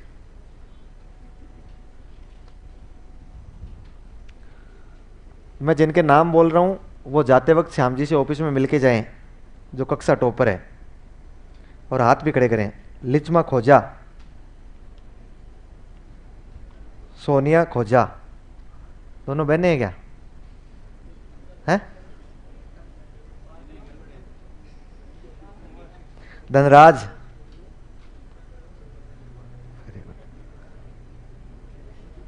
Manisha, Manisha क्या लगा? मनीषा सिद्ध, बीरबल, और